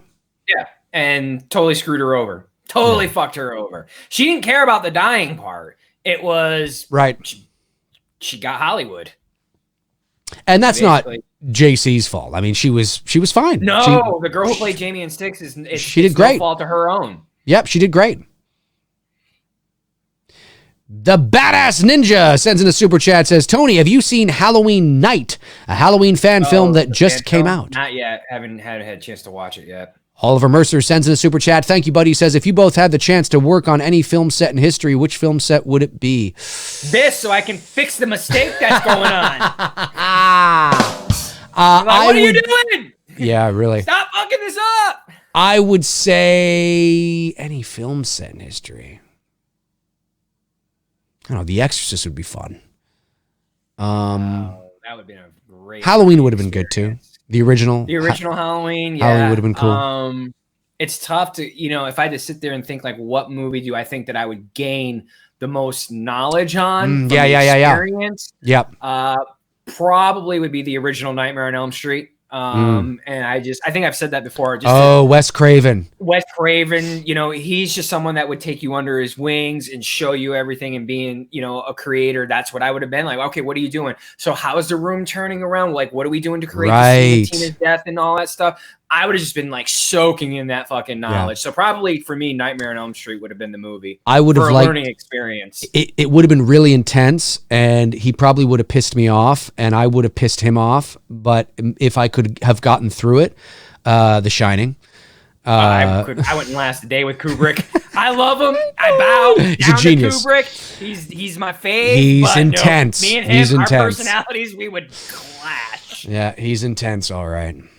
He's intense. Look at this. It's a gorgeous house. And if you utilize this house in some other movie, some other it's a great house, but not as why is it the Myers house? Why not just say it's a house in Haddonfield? Why does it have to be the Myers house? Why can't you just say it's some other house? Because there's nothing that really happens. Because you're continuing the movie on, because they knew there was going to be a part 6 at some point, which was the plan. There's nothing that happens in this house. Why the Myers house then? Just have it as a house that you try to lure him to, because there's all sorts of maybe traps or something or something like that. Why the Myers house? Just pretend it's just a different house on a different street. That'd be so easy to do, because there's nothing. I am not emotionally attached to anything in this house. And when I watch this movie and I know that they're supposed to be in the Myers house, there isn't a nostalgic bone in my body that goes, oh, wow. So, because it doesn't look anything like the Myers house. I get more nostalgic satisfaction in Resurrection than I do in this movie, because they built the set to look like the Myers house. This is nothing. I don't get anything here. So why not just pretend it's a house? It's just some random house. There's nothing here. It's pointless, utter incompetence. Ooh, I wanted to, because I thought about this last night, and now that you reminded me of something that I wanted to ask you, and not intentionally here. In watching Halloween 4, don't you remember me? I hate this scene. I'm going to ask you this in a second. I just fucking awful. Oh, Michael, what? Do you want to get married, Michael? I don't know. You should have just said that. He's about, look at this. And this is not Don. Look. It's not Don Shank's fault. Don Pleasance or Don Shanks. Yeah. It's not. They're actors, man. They're actors doing a thing. And listen, if Don Shanks is proud of his work and proud of this movie, bless him. Awesome. But awesome this shit, moment right? here between Michael and Loomis so falls short. The significance of Michael standing face to face with Loomis. I mean, here, 5 films? Finally, this is the first time we're seeing them together this close. Yeah, they didn't get close. Well, they got sort of kind of. Well, yeah, they did. They did. They did. They did. You know what I mean? I know what you're saying. I know what you're saying. This type of it's like a right. But again, when I watch this scene play out, and I don't know what the chat room thinks, but you almost forget, oh yeah, they're supposed to be in the Myers house because it looks nothing like it. So I don't get this like, oh my God, Michael and Loomis are going toe to toe in the Myers house. I don't think that. I don't feel that because it doesn't look anything like it. Oh, look, Jamie is going out the window of Judith's bedroom. I don't feel that because it doesn't look anything like Judith's bedroom. I feel nothing. So it was pointless. Just make it a house.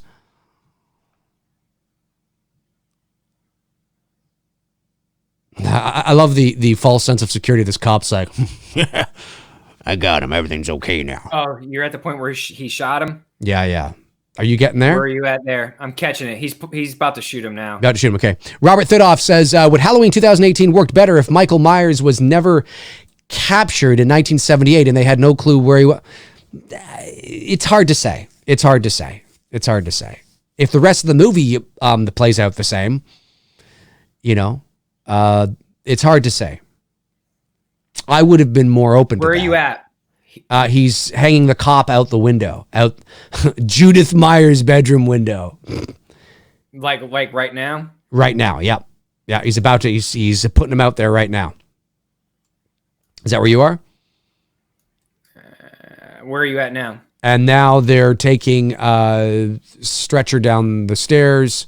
Okay, we're at the same part, yeah. And it's a cop. Yeah, the cop. Not too far from the cat. Brooke Louie. Go ahead. Oh, I was just going to say, Brooke Louie sends a super chat. Thank you, Brooke. Says, when Michael cried, Jamie should have said, trick or treat, beep, and drop kicked him. For a minute, I thought you meant... For a 9-year-old. For a minute, I thought Brooke actually meant trick or treat, beep. But I think her beep is the beeping of the swear word. Beeping of the swear. Trick or treat, beep. Trick or treat, beep, beep. Going all Roadrunner. Yeah, that's right. That's funny. Oh, so my question is this. Yes.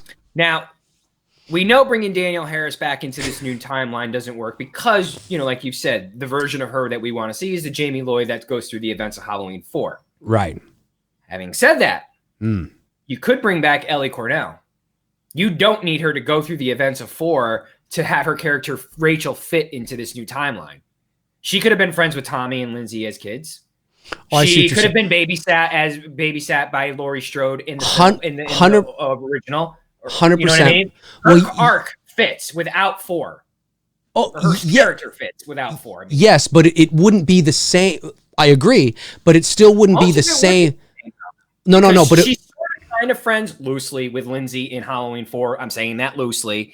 Right. It's not the Lindsay Wall or Lindsay from the original, but you know what I mean.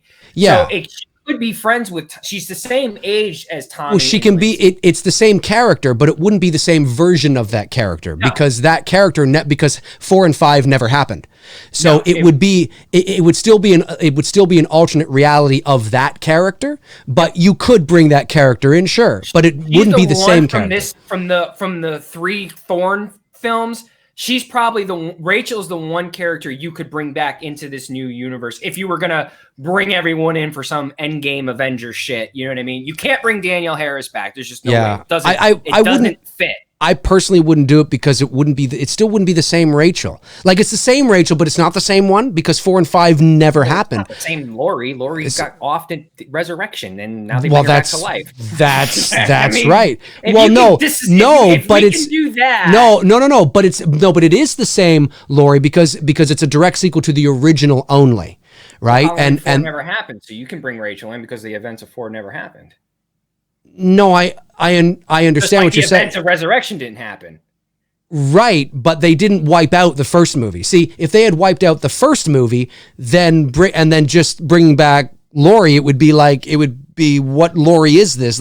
Like the part 1 did happen, so it is the same Laurie from part 1, right? Right. You can say so that is the same Laurie. Whereas Rachel, it would be a different Rachel because the one movie that she's in, Tommy now, right? Because it's not the same Tommy from Curse of Michael Myers. No, I know, but what I'm saying is that Rachel, the one movie that Rachel was introduced in, doesn't exist. So the movie that Laurie was introduced in, the character still does exist. Her foundation still exists. It's still intact. So it is the same Laurie, but it wouldn't be the same Rachel. Which I think is fine because there's no connection to her and Laurie. It's not like she was never a sibling. It's not like they're related. Right. So that's what I'm saying. You can bring Rachel's character in because Rachel doesn't have a connection. She's not the daughter of Laurie Strode. So no, to of bring course her not. back and say that, oh, she's friends with Tommy and she's friends with Lindsay, it would totally fit the narrative to this new Halloween because you don't need the events of 4. No, you don't. I personally wouldn't do that because I think it's like, then, but why then? If 4 and 5 don't exist, which is 4, especially is the movie we became emotionally attached to. A 90-year-old Charles Brackett, whatever his name is, I would take Rachel any day of the week. Well, but Brackett is the connection to the original movie, right? Rachel's not the connection. I understand, but but logically, from a storytelling perspective, I understand it. Yeah. That's right. I see it there. Yeah. Great scene in the laundry chute scene, which we just passed here as Tony and I were hashing out Rachel and her return. But Brackett, it makes sense because he's the connection to the original film, which is that timeline. Rachel, although in theory you could, doesn't make logical sense from a narrative perspective, but in theory you are correct. Yes. Well, retconning the entire franchise doesn't make sense from a logical just to bring back a character again. No, it doesn't. That's what I mean. Like, I think there's a little give there for the Rachel character. I get the Danielle Harris character not working because you want to see her as Laurie Strode's daughter. That part I get, but I think the Rachel character, there's a little more room that you can work with to bring her in, and she could fit well within this new alternate reality that we're going into with the Halloween franchise for the next two movies. Yeah, you could. I still wouldn't do it. Why is this attic filled with shit though, and the whole house is abandoned? This is I'm just noticing. There's this the dog, now. Like, and then there's the abandoned, and here comes Rachel. Here comes Rachel. Yeah, and she just says Rachel, and she's just reaching. She should go over. She should have gone over, grabbed her, hugged her.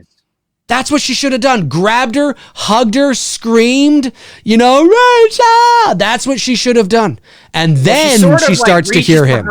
And then she pulls back. Well, yeah, because she starts to hear Michael. But I think she should have been more physical with Rachel. This is one of the worst fucking scenes I have ever seen in my life. She gets into oh my God. Uncle. I remember AMC a couple years ago had a movie promo for Halloween 5, and the voiceover, it made me, wait. Look at this. He's going up. Uncle. Oh my God. It makes him stop. Man.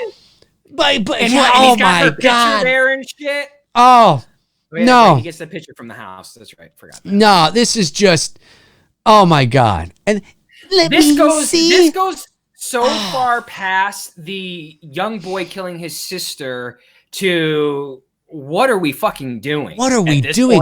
Why is let me see. And I remember on the VHS, you say, Michael is finally unmasked.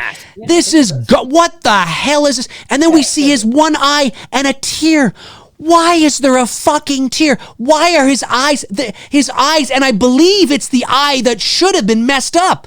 Is it the left eye? Let me see here. We'll be able to know if we see the bridge of the nose. His whole face should have been burnt. It's his left eye. It's his left eye, ladies and gentlemen. That eye should have been messed up because this is still in the timeline with the coat hanger. Right. That should have been messed up. And he's crying? There's no crying in baseball. I was just thinking that. There's no crying in Halloween. What the hell is this? Murder. Rampage. Jesus. And then we briefly see that's a nice shot up the stairs. There's no Rachel. Where the fuck did Rachel disappear to? Now that's a nice shot. The shadow of him on the wall as he's coming down the stairs. Great use of light and shadow. It's a nice shot. I can appreciate certain shots. You want her? Get up, motherfucker! Hold on, let me take a shot of bourbon. Yeah, why? I mean, you might as well have just had him do that. Man, oh man, oh man.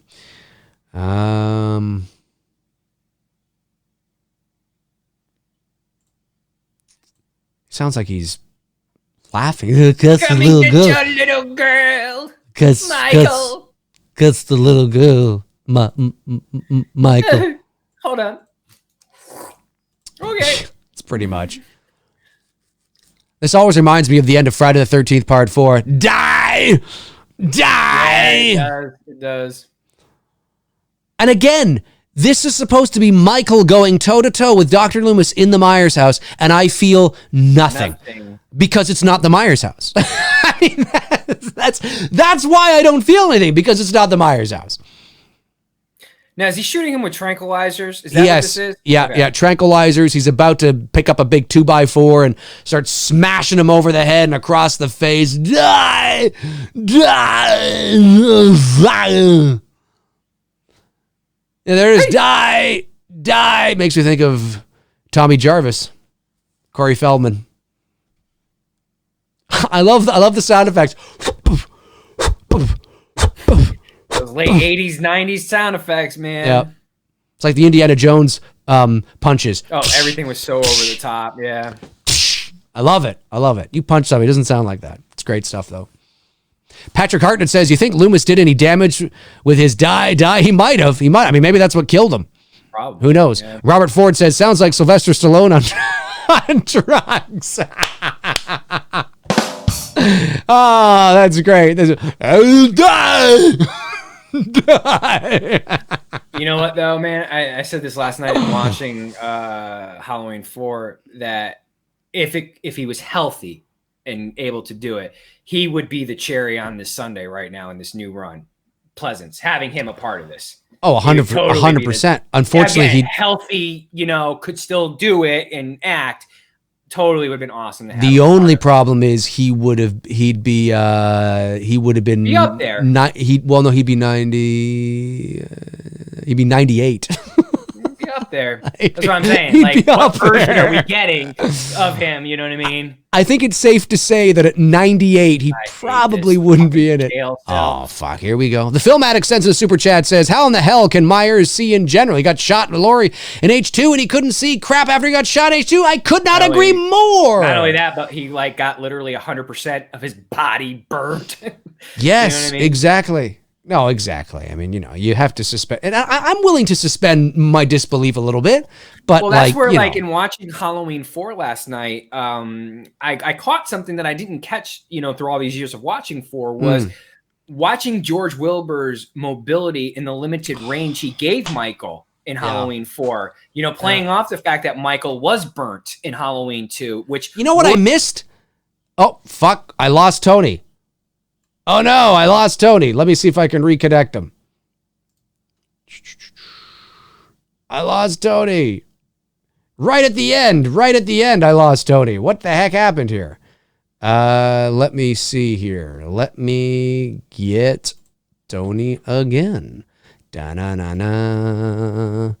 And it's an act. And ba-ba-ba-ba. Is Tony there? Tony, are you there?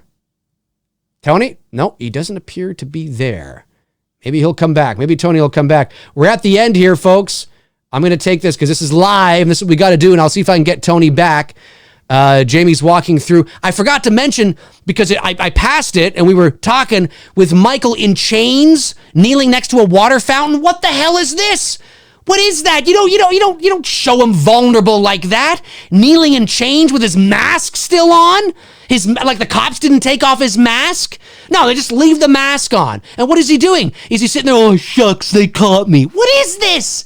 We should not be seeing the boogeyman in that kind of environment, kneeling with chains like he just got his birthday cake taken away from him. It's absolute dog shit. It's garbage. Absolute garbage. My God. Anyway, Tony, I wonder if he'll reconnect. I reestablished the connection, but he might have logged out, or there might have been I'm not sure what's going on. Let's see if he's Instagrammed me here. Oh, he did. Oh, no, he didn't. He hasn't yet. Tony, my man, let me see if I will bring you back. And that's the end. That's the end of the movie right there. We just went right to the end of the movie. Okay, let me see if I can get Tony back here. I think Michael Myers got him. That son of a bitch. Let me just, let me just disconnect this here. I'll do this again, see if this works. No. Okay, I'm going to start a new session, and we'll see if we can get Tony back. 1 second here, folks. This is live. It's what you got to do when you're live. Just got to do this and then do this. Oh, wait a minute. Why is that not? Huh. Hang on a sec. Where is Tony? What happened to Tony? Don't worry, we'll get him back, folks. We'll get him back unless something catastrophic happened on his end, like a big power outage or something.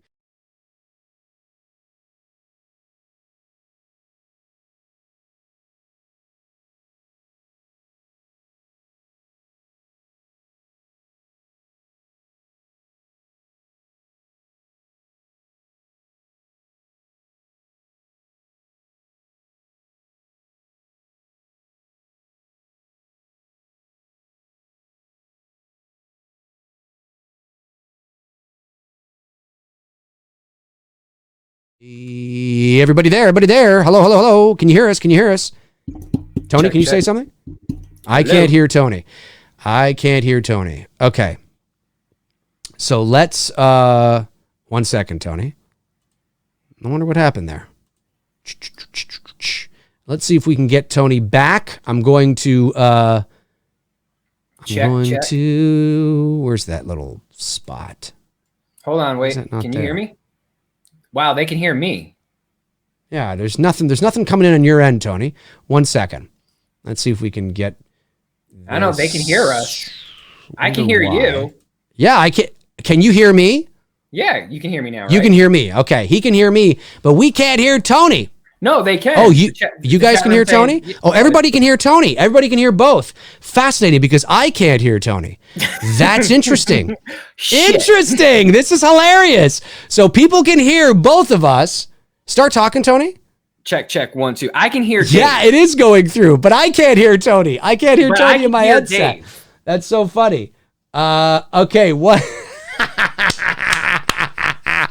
I love it. Okay, I think I know what the situation is, but let me see if I can navigate. Tony, if they can hear you, which is hilarious because I can't hear you. No, I can't hear you. I can hear you. You can hear me. Yeah. Okay, great. Okay, Tony, now I can't hear you. Okay? So this is amazing. Now you just start talking, handling the show, answer some fucking questions. All right? On you. No, you answer, and I'm going to try and figure out, see if I can get you back. So you take some questions, okay? Take some questions, Tony. Take it away. Well, let's see if I can get see if I can get you back here. Oh, you're trying, I get what you're saying. You're trying to get. So I can't hear you. Me. I got you. I got what you're saying. Hear you. Okay, but you take some questions. I'll feed through you guys' questions since he can't hear me, and I'll just keep, so you guys just, I don't know, fucking ask me shit. Fuck, I'm running the show. Shit. This is gonna sink like the fucking Titanic.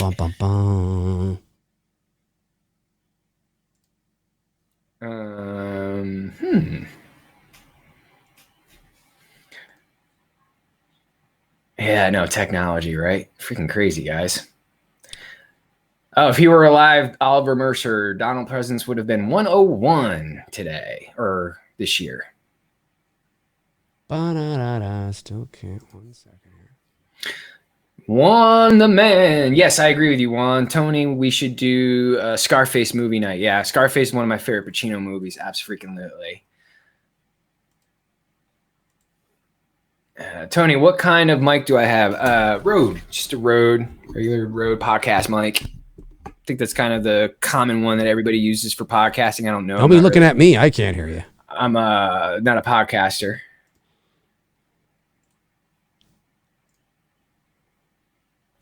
David, Tony, are you guys going to do a show based on wrestling? You mean like the Attitude Era in the 80s and stuff? Yeah, Dave and I have talked about that. It's just figuring out how do we do that? Like maybe do like a live. Oh, you know what we could do?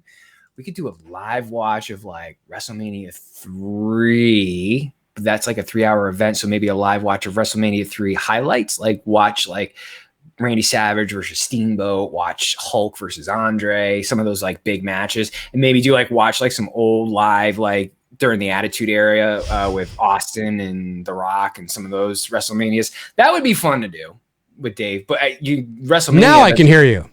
Now I can hear you. Thank God. I was drowning here. I was about ready to have a fucking panic attack.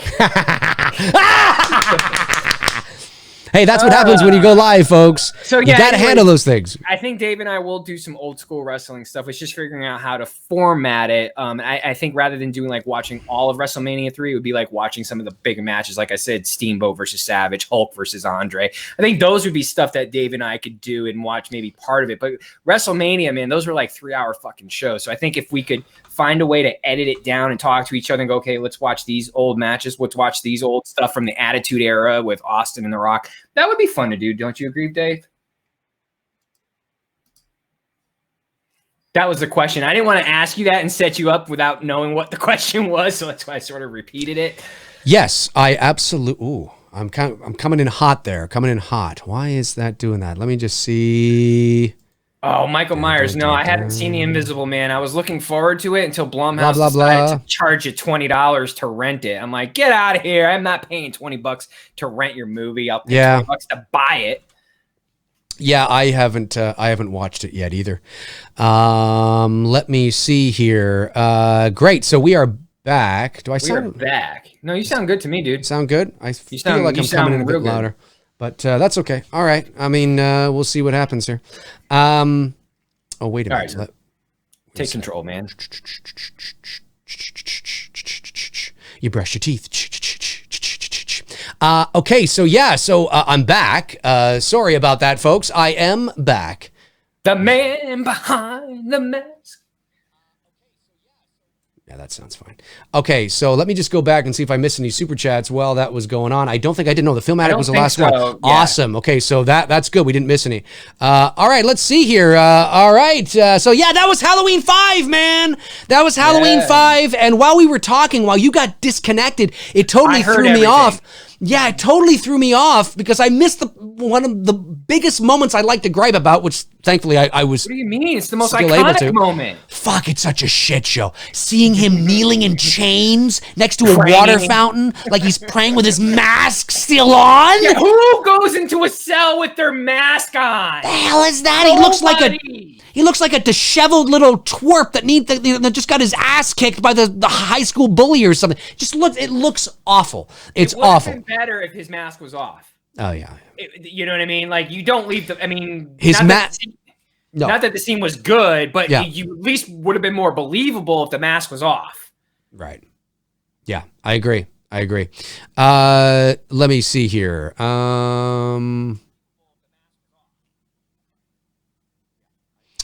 Super chat comes in from, where'd it come in here? Comes in, a couple super chats came in. Jack Ellis, thank you, buddy, says, you should watch Oliver Stone's JFK, one of my faves. Love that movie. Great movie. Yeah, really maybe we will. It's a long movie, though. It's 3 hours, I think. But I usually watch it around November 22nd, around the anniversary of the assassination. Is usually when I watch that film. So maybe we can do it at the end of November. I thought about it. It's a 3-hour movie, so we'll have to plan get the munchies out. Patrick Hartnett sends in a super chat. Thank you, Patrick. Says D&T, do we need the AARP card to see age kills? Hopefully. Yeah, hopefully. Hopefully we can see it. You know what I mean? I don't know. Yeah. I don't know what's going to happen as this year's progressing along here, man. I don't know. It's pretty tricky. Toronto, just today, the mayor of Toronto, John Tory, just announced a state of emergency for Toronto, and our premier, which is like your state governor, our premier of Ontario, his name's Doug Ford. He's the brother of Rob Ford, who was that crazy Toronto mayor from years ago. Yeah. So he's actually the premier of Ontario, or the governor, if you want to think of it like that. He was on the news today talking about how tomorrow he's going to make an announcement how everything that's not essential in the province of Ontario, so like obviously your supermarkets and your hospitals and your all that'll be open, but everything's going to be shut down. and we're heading to that. Yeah, and it's just like, fuck. It's just like, I mean, who knows what it's going to be like over the next little bit. I mean, it's an inconvenience for everybody, right? I mean, it doesn't matter who you are. It's an inconvenience for everybody. But yeah, it's pretty crazy. Like I said to somebody who asked me this the other day, Halloween Kills right now is okay. Halloween Ends in terms of release date is okay. Oh, it's so far so good, yeah. But about a month or so ago, Jason Blum said that he, and this is, I'm paraphrasing what he said, but he basically said, yeah, we plan to shoot Halloween Ends in a couple of months. Okay, so let's say he said that in February. Maybe they were planning on going to camera in April or May. That, if that was true and not hyperbole, and they were really almost locked and loaded, signed, sealed, and delivered, ready to go to camera like in April or May, that ain't happening. That's not happening. And but that doesn't mean that Ends will be delayed, because you could shoot in the fall, you could shoot in January and still make your October 20, I think January is the 2021 release date. Yeah. January is the point of no return. I don't think you can go past January if you're going to try to hit that October 2021. Right. February is pushing it. It can be done, but it's really fucking pushing it. Yeah, it is. And with H Kills, again, no studio. I mean, unless you're no studio wants to go right to streaming unless it was built and made for that, obviously. But if you are producing and creating a studio picture, we don't live in a world yet. I mean, if your movie cost, $1 million to make, could you make that back in streaming, and sales, and yeah, maybe. But but in the blockbuster era, when you're making movies that are $150, $200 million pictures, you do not make that kind of money on streaming. You just don't. We don't live in that world yet. And so I can tell you right now that any movie like that level, like your Star Wars, your Marvel, your DC, all that kind of stuff, they don't want to release shit on streaming right away, because they ain't gonna make. And remember, if your production budget is 150 mil, that's your production budget. Okay, that doesn't include marketing. So you want to double that, sometimes triple that, or almost, right? I mean, $150 million blockbuster, you put that at around 350, 400 million altogether when you factor in marketing and all that stuff. You got to make like an enormous amount of money just to break even. You're not going to do that on streaming. So there isn't a studio, and again, it depends on the movie and the budget, obviously, but they want to go to the theaters because that's where they make the bulk of their cash and money. So, I mean, it's tricky, Halloween Kills at the moment is okay because we're still far enough away. It's like, it's me, Billy, right? We were planning to shoot in November. That's still the plan at the moment. But if this thing continue, we were going to launch our Indiegogo campaign next month. That ain't happening because of everything that's going on. I mean, people need, cash for toilet paper, for Christ's sakes. So I mean, that's not happening. So everybody's getting, and of course, Dylan's new Nightmare has just been delayed, right? So we were going to shoot at the end of May, ain't happening now. Yep. So it's affecting everybody, whether you're independent, whether you're, at the studio level, it's affecting everybody. So, it sucks. I mean, look, we're all kind of like, it's a cliche, but we are in this together. And if we could just hang tight, and we'll be fine. You know what I mean? I think it's smart what they're doing. Look, the worst case scenario is we keep living our lives, and we see 2 million deaths over the next 6 months from like elderly people and people with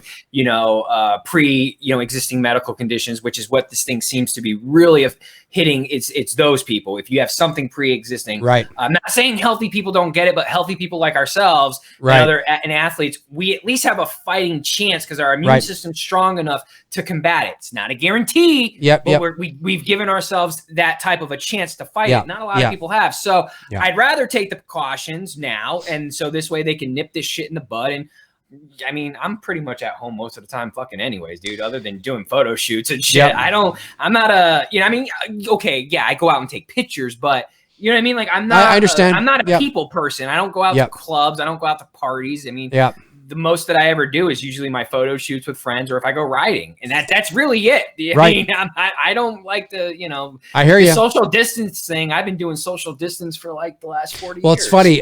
My girlfriend and I have been joking about how there's social distancing and then there's antisocial distancing. And it's just a joke. But it's like social distancing is like, say Tony and I lived across the street from each other, right? And I go out and I'm like, "Hey Tony, what's going on?" He's like, "Hey Dave, what's happening?" We talk to each other from afar, right? And then there's antisocial distancing, which is like I come out of my house, I'm like, "Hey Tony, what's going on?" And Tony looks over at me and he's just like, I wave and I don't even say anything. And yeah, exactly. Anti-social distancing, right? Huh? Yeah. Let's see. Super chat. That'd be so funny. That'd be a funny skit. Super chat comes in. Patrick Hartnett. Thank you, buddy. Really appreciate it. Says D&T. Do we need? Oh, I already read that one. Edward Moody sends in a super chat. Did I get the one above it then? I did. Okay. Edward Moody sends in a super chat. Thank you, buddy. Says, I hope drive-in theaters can one day make a comeback. Well, yeah, maybe in this climate we're in now, maybe we'll see a spike in the ones that are left over. Let me see. Robert Fidoff sends in a super chat, says, what 3-hour movie would you watch more of if you had the time? Mine is The Green Mile and Meet Joe Black. 2 great movies. The Green Mile is one of my favorite movies of all time. I'm right there with you. 3-hour movie? 3-hour movie. Is The Godfather 3? No, The Godfather. Yeah, it is. I think it is.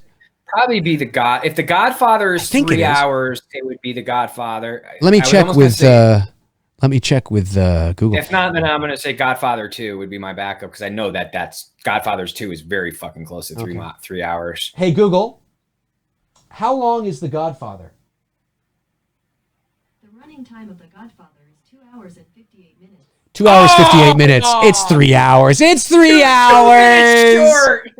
It's 3 hours. Go with The Godfather. Go with The Godfather. I think The Green Mile is a good one. Dreedmem 77. Thank you, buddy. Really appreciate the support to the channel, man. Says Dave, Tony, what does Dr. Loomis smash? Why does Dr. Loomis, smash the cops walkie-talkie when Michael Myers is at his house? Is he really thinking he can reason with Michael at this point? I think, he's drunk. He's drunk. Oh, fucking!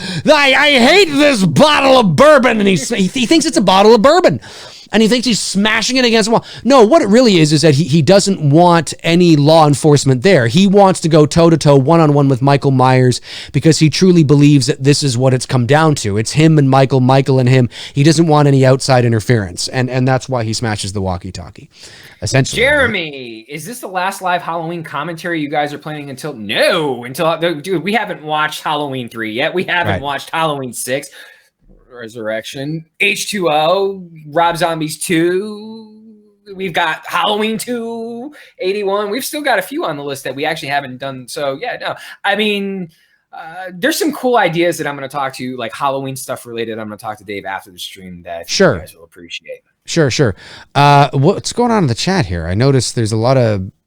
There was someone, they were oversaturating the chat with repeating the same question over and over again. Oh, I see what you're saying. Yeah, guys. Timeout. Always remember that Tony and I, we do our best to answer as many questions as we possibly can. Obviously, super chats will always come first for obvious reasons, but we do our best to try and answer as many non-ones as well. But we're very thorough with our answers, so we do take a few moments to answer, because we believe that you guys deserve that, rather than just unless it is a very quick yes or no kind of response. And of course, if we don't get to them, always know it's never personal. There's just a lot going by. So but yeah, try your best not, it's okay to ask it every few moments, but try not to spam it, okay? Right. Because that's not that's not fair cool to everybody else. Yeah, exactly. Let's see here. Nick Townsend says, do you guys remember the game Dragon's Lair by Disney animator Don Bluth? If so, did slay the dragon? I don't remember that. The name Dragon Slayer, I feel like I've heard that, maybe it was a thing my brother played or something. It sounds familiar, but it's nothing that I played, but I think it's something that it sounds familiar. I feel like I've heard it from somewhere. Okay, cool. Let's see here. Wayne Downey says, anyone know how long toilet paper lasts if you freeze it? Asking for a friend. I don't know, but that's gonna be a bitch to defrost. I love Wayne Downey, man. Wayne Downey, I love you, buddy. That's so funny. I love what he's just saying. Let me see here. Rob Ford, is that you? Of course, he died a few years ago. We all understand there's loads of comments. You're only human, guys. We understand. Oh, yes, of course. Yeah, exactly. Yeah. But what's so cool, and I notice this when I'm doing McRae Live. I notice it when I'm doing this with Tony. We love that there's such a community that's being built, and you guys don't just come here to hang out with us. You guys come here to hang out with each other. And that's really cool. That's really cool. That actually makes our day more than anything, really, at the end of the day. Sure does. Kenny525 says, hey, Dave and Tony, do you watch the Hodge twins? The Hodge twins? The Who's twins? The Hodge twins, I think. Where'd it go here? I just missed it. Where is it? Oh, I'm so sorry, Kenny. Where'd your thing go? It's got to be around here somewhere. Why am I missing it? I can't see it now. Yeah, I'm not sure. Don't know what happened to it. Mike Kling, what would Michael Myers do during the coronavirus? What would Michael Myers do during the coronavirus? Before you answer, let me just say, Kenny525, I'm not sure what the Hodge twins... the Hodge twins. Hey, Dave, Tony, do you watch the Hodge twins? Is that a show? Am I missing something? Was that a joke? And I'm totally the Hodge... Explain it to me, Kenny. Okay, take it away, Tony. Sorry. Take it away. Oh, he's coughing. He's coughing. I'm in trouble. I don't know. Maybe crack open a 6-pack of Coronas and count down the days till fucking Halloween, and I don't know, just be like looking over at his boy Jay, looking at his boy Jay, going, "What are you doing?" I'm chilling. Here's a Corona. Wherever Michael goes, see, Michael only comes out on Halloween, so wherever he goes, he's fine right now. He's fine because he's not out there. He's not out there socializing, with anybody. He's not out there. He's fine. He's got to Halloween before he's got to worry, right? Maybe on Halloween he'll go to kill somebody and be like, "Oh shit, I can't get that close." So he's like throwing the knife at her or something like that. I so bad, but I know it would be in bad taste, and I know it would. I know. Too soon. Well, no, in the 80s and 90s, I could totally have gotten away with taking a picture like this. Today, in today's world, I will offend so many people, but I so bad want to do a photo, have my guy that plays Leatherface dress up as Leatherface, have my boy, one of my boys who plays Michael for me dress up as Michael, have someone dress up as Ghostface, me dress up as Freddy, and do a shot of all of us holding Corona beers. You know what I mean? That'd be fun. It would be funny, and it'd be levity, but I know it's serious shit that's going on in Italy. Like, it's not anything to make light of, but my heart's in the comedy side of it. Of course. But because of the seriousness of what's going, but it's just, I feel like it would be a funny ass photo to do, but I will piss so many people off. Yeah. No, I understand. I completely understand. I think it would be funny too. Let's see here. Let's see. Alex G says, Dave and Tony, have you ever watched Breaking Bad? Dave, you'd absolutely love it. I haven't watched it. I'm no doubt I would probably enjoy it. I just haven't taken the time to sit down and watch it. But I hear good things. You almost went Trump on me there. I hear good things, Tony. This coronavirus, it's the Chinese virus. They're responsible. The Chinese virus, okay? They're responsible. It's a great virus. The best, the biggest, the brightest. How dare you say that? I'm offended. I know. Look, it's okay. You're just going to get to a point where you can't even call it Chinese food and be like, what the fuck am I going to call it? I love Chinese food. I love it. I have it every day. It's amazing. I love the Chinese. No, wait. No. You know what though? Seriously, guys, like for real, don't stop going to those places here in the States or even in Canada. If you're from Canada, like continue to support your local Asian communities. Cause I live in an Asian community and I don't want to see shit where people are like, "Oh, it's your fault that this is," it's not their fault. No, of course they don't want this to happen. Okay. Of course. The guy who came here and opened up his Chinese restaurant to start a life with his family did not want to shut it down and run the risk of losing his business. So that's right. Just make sure that when you do come across someone of an Asian descent, we're in this. You know what I mean? It's not their 100%. fault. Don't be pointing the finger their way. I couldn't have said it better. And of course, most of these places are probably closed right now for obvious reasons. But when things settle and things, get back to hopefully normal, them, to be honest with you, things are all right. I agree. Not in a violent way, but I'm concerned that people are going to stop doing business with them because of this. You know what I mean? They're not going to go to Chinese restaurants because they're going to be upset or they're going to be afraid, or you know what I mean? Don't get like that. Yep, I understand. Nick sends in a super chat. Thank you, Nick. Dave, with Knives Out and Clue being ones you really like in the comedic murder mystery genre, ever seen one with Peter Sellers called Murder by Death? I haven't, but I absolutely love Peter Sellers. One of my favorite Peter Sellers movies is called The Party. I don't know if you guys have seen that. It's just silly and stupid. Peter Sellers, for those of you that may not know, he of course played the original Inspector Clouseau in the Pink Panther series back in the 60s. I think it was. Yeah, I haven't, but I'll put that on the list to check out. Thank you, Nick. Really appreciate the suggestion. Let me see here. The False Prophet says, "Yeah, I still love my orange chicken, so I'll forever love the Chinese." There you go. So I can get some people that I haven't really recognized. I like Lau mein and chicken and broccoli. That's my go-to for Chinese food. What's your go-to? Love me some chicken balls, sweet and sour sauce. Sweet and sour sauce, yeah, that's good. Yeah, some ribs. Their ribs are good. Their ribs are really good. Some like rice and noodles and shit. Hey, I'm getting hungry. Stop. I know. Let's order in. Ryan Healy says, Dave, Tony, which is your favorite version of Halloween 6, producer's cut or theatrical cut? I'll let you answer this first, Tony, before I lay into it.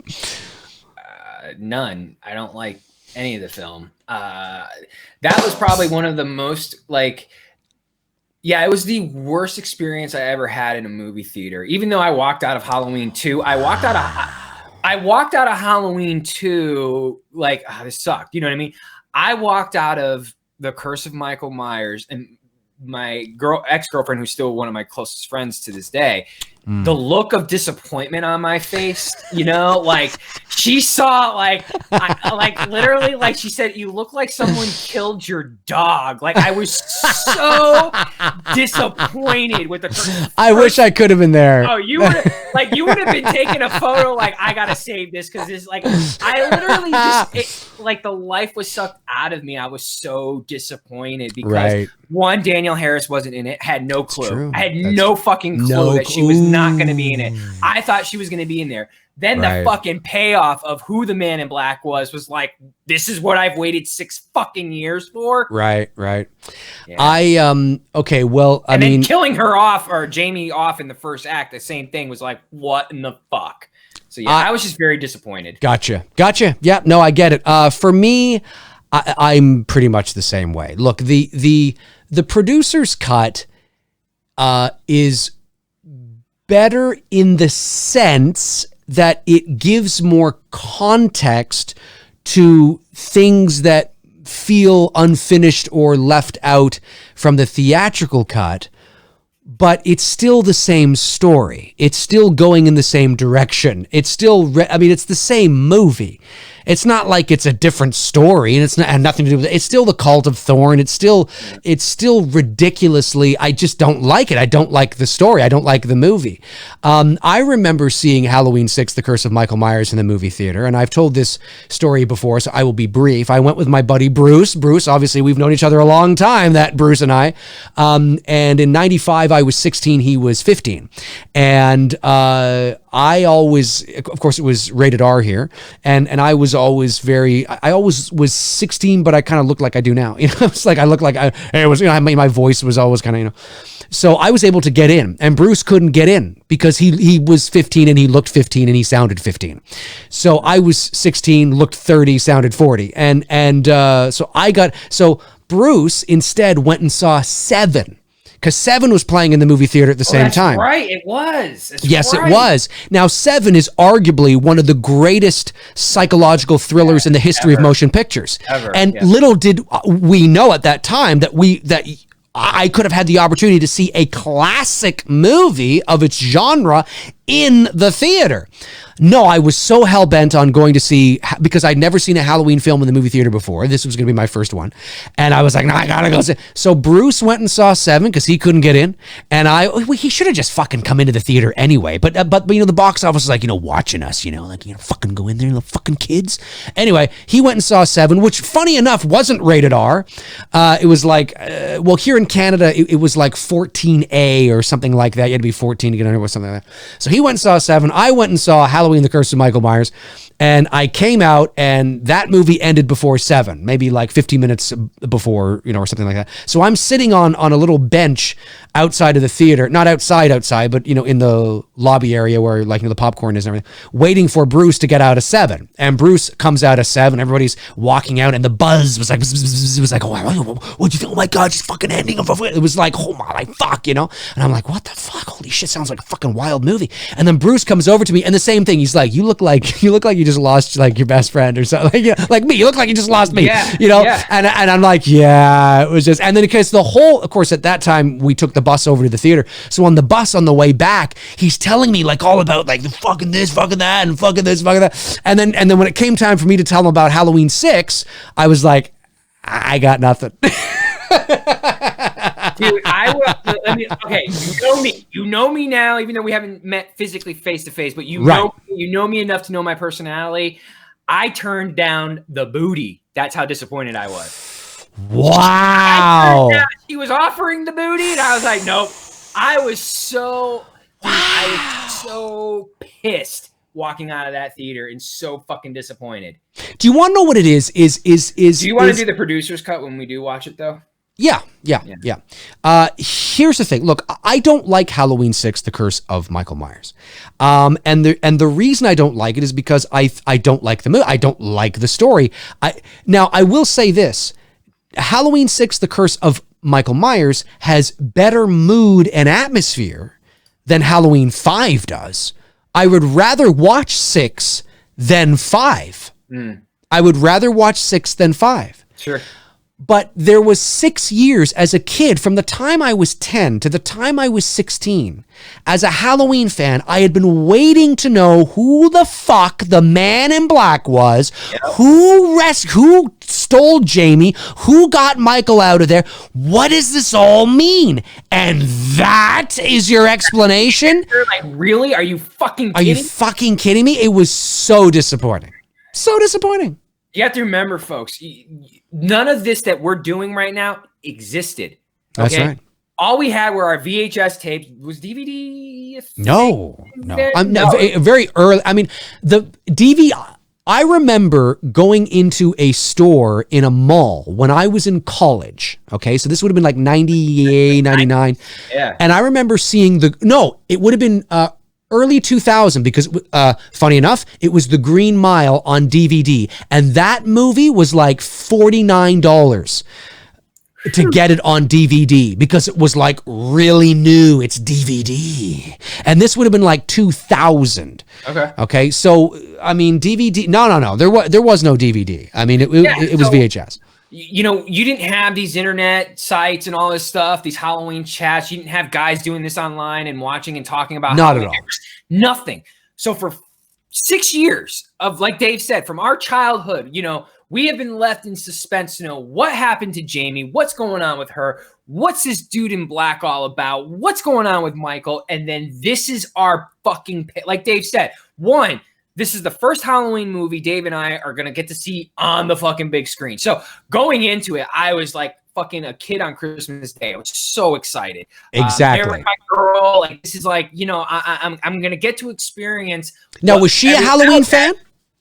I made her a Halloween fan. Okay. There you go. Like, the first one we watched together was 4, and then, 5, and then we backtracked and started watching the other ones. And she's still a fan of the series today. But yeah, we saw it and we're sitting down and fucking the opening scene, man. And I'm hearing Jamie Lloyd and I'm seeing fucking, these quick shots. And then I see this girl, crying. I'm like, I was confused. I was so fucking confused of who this chick was on screen. And then the nurse comes in and I didn't know what was going on. And I hear her say, "Save your baby, Jamie." And I'm like, I let out the loudest, "What the fuck?" in the theater? Like, I literally said that because I'm like, that's fucking Jamie? Like, what the fuck is happening here? Because I didn't know what was going on. I was totally fucking clueless. Like, she was asking me, do you know what's going on? And then when I let out what the fuck, she's like, calm down. Like, what's going on? And I, like, we're quietly talking. And I said, that's not Danielle Harris. I don't know what is going on right now. Like, my world was literally collapsing, like, around me, and I'm just like, what is going on here? Yeah. You know what I can see, you can see it, can't you? see your face like, the fuck? That's the hell's literally going what it on? was. That's so funny. That's so funny. Okay. I don't think I missed any. I got the last one. Nick was the last one. Yeah. Okay. Okay. We'll go. I'll go a few more minutes here. A few more for a moment. Sorry. I was saying we can go longer because we lost everything for a moment there. Yeah. Yeah. The Film Addict says thoughts on Good Time. Also, which Robert Pattinson performance is your favorite? Well, that's a great performance by him. That's probably one of my favorites. Lighthouse is really good. Yeah, for sure. Yep. Let's see. Let's take it to 2 hours and 19 minutes. Let's take it to like 2 hours and 30 minutes. So let's go like another 10 minutes. Okay. Which I think will be good. Yeah, Michael Myers fan 1001 says, Dave, have you ever watched the GTA San Andreas Halloween movie? If not, have you seen It's Amazing, the San Andreas Halloween movie? You mean like the one with The Rock, San Andreas? Or no, there's a San Andreas Halloween. I don't think I've ever heard of it. There's a movie with The Rock called San Andreas, right? Isn't that that's the one I was thinking too. That's the one I was thinking. Tigerman says, Dave, do you like the song Mbop? You mean Mbop by Hanson? Mbop, shibba-dabba-da, Mbop, ooh-la-la-loo, shoo-la-la-loo. Oh, Tony's getting out his vinyl Mbop. I bet you that's what he's getting. I got their vinyl. Part of my youth. I got their vinyl. I got no Bop, shibba-dabba-da, boom bop, shibba-dabba-da, like at the height of their shit, man. They were fucking. This is what everybody in the chat room's thinking right now. Oh, fuck you, man. Come on. Hanson, what were we thinking? I got a lot of shit from the 90s on vinyl. And do you remember the group that was like them? They were called the Moffats, and they released a song called Misery. Do you remember that one? I was trying to think of who sings the song, that song Gasoline. Gasoline. Somehow that song just came into my head because I actually thought that was Hanson at first, and I was going to start singing that. I'm like, I don't know. That's not Hanson. That's a good question. I'm not sure. Robert Kitzmiller sends in a super chat. Thank you, buddy. Says Robert Pattinson in High Life. If you haven't seen it, it's right up your guys' alley. I haven't seen it, so I'm definitely going to check out High Life. I've heard of it. Kyle Sanford says, at Dave and Tony, hey, Dave and Tony, have you guys seen Uncut Gems with Adam Sandler? Also directed by the Safdie brothers, who directed Good Time with Robert Pattinson. It's a good movie. I have yet to see Uncut Gems. It's on Netflix now, so I need to check it out. I do want to see that. That's the what's his Sandler movie? Yeah, that's right. That's right. Definitely want to see that. Yeah.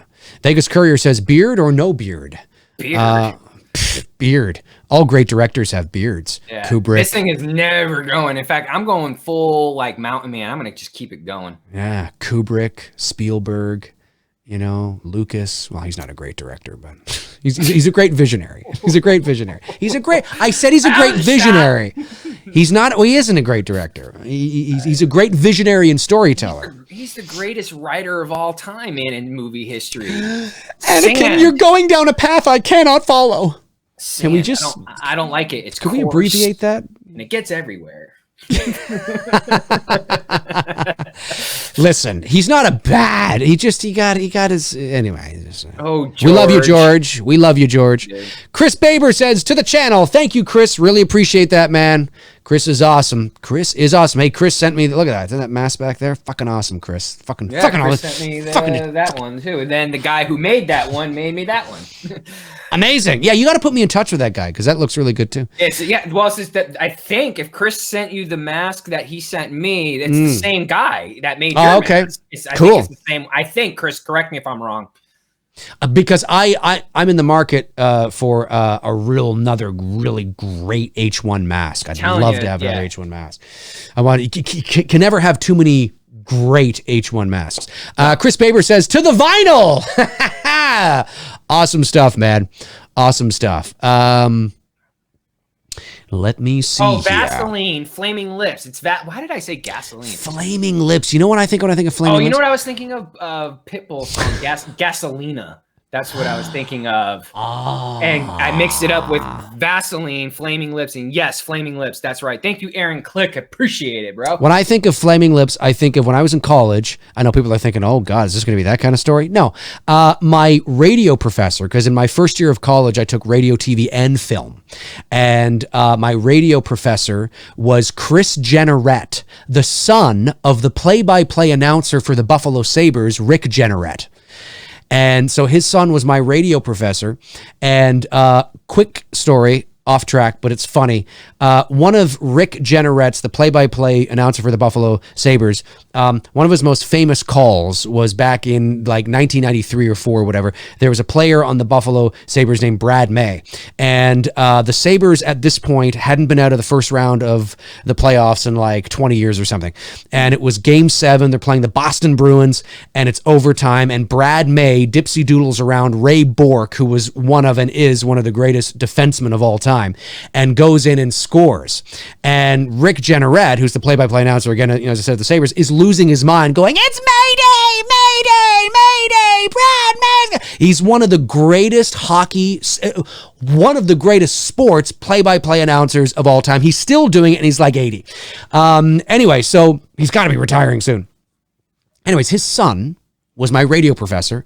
And as I was in my radio lab and I'm on the campus radio thing and I'm doing the sports, he's listening to me and I'm get on there and I do that. I do that thing. I'm like, Mayday, Mayday. Well, he wasn't impressed. He was not impressed at all. He was just the look on his face. And I'm like, I want to be like, Chris, come on, man. Your dad's Rick Jenneret. I'm having fun. I'm a Sabres fan. It's my favorite fucking team, man. Come on. Loosen up, Chris. He was really... Anyway, the point I'm making is that his favorite band was Flaming Lips. Anyway, that was a really roundabout way to get to that. I do miss watching hockey. I just can't get into it anymore. Not the Whalers left Hartford. It's hard to root for another team. Well, yeah, and really the Thrashers are not in Atlanta anymore. The Thrashers moved up here to Winnipeg. That's right. So there you go. Okay. There wasn't anything. I thought another super chat came in. It didn't. Okay, good. Didn't miss it. But the movie chat and more has been asking this. Okay, great. 1990 It or the remake at Dave at Tony. 1990 I can't. I love me some Tim Curry It. Yeah, I mean, I think there. Yeah. I mean, look. I mean, there's no denying that in terms of intense, suspense and the over. I mean, it's obviously the remake because it's a big budget blockbuster film. It's modern, is able to utilize the modern tropes and technology and execution of a real intense, creepy, of course, that they couldn't do. I mean, I do understand that the miniseries has a whimsy to it and a very datedness to it. I understand that. But there's something about it that I really like too, and that I might even prefer more. Maybe had It Chapter 2, had that knocked it out of the park, maybe I might feel a bit differently. I don't know. I enjoyed It Chapter 1, but I didn't love it. So that's still up in the air. I'm partial to the miniseries too. Yeah. There's something about that, there's a lot of, Tommy Lee Wallace directed it. So that's, part of the Halloween fam.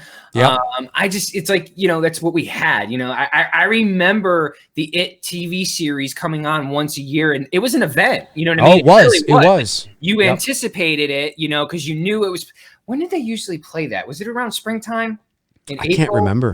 May? I can't remember. It was always played the same year, same time frame every year. And I just remember growing up, always anticipating the weekend or the 2 weeks. Sorry, because it was they would do the first half one weekend. That's right. And then the second half the next weekend.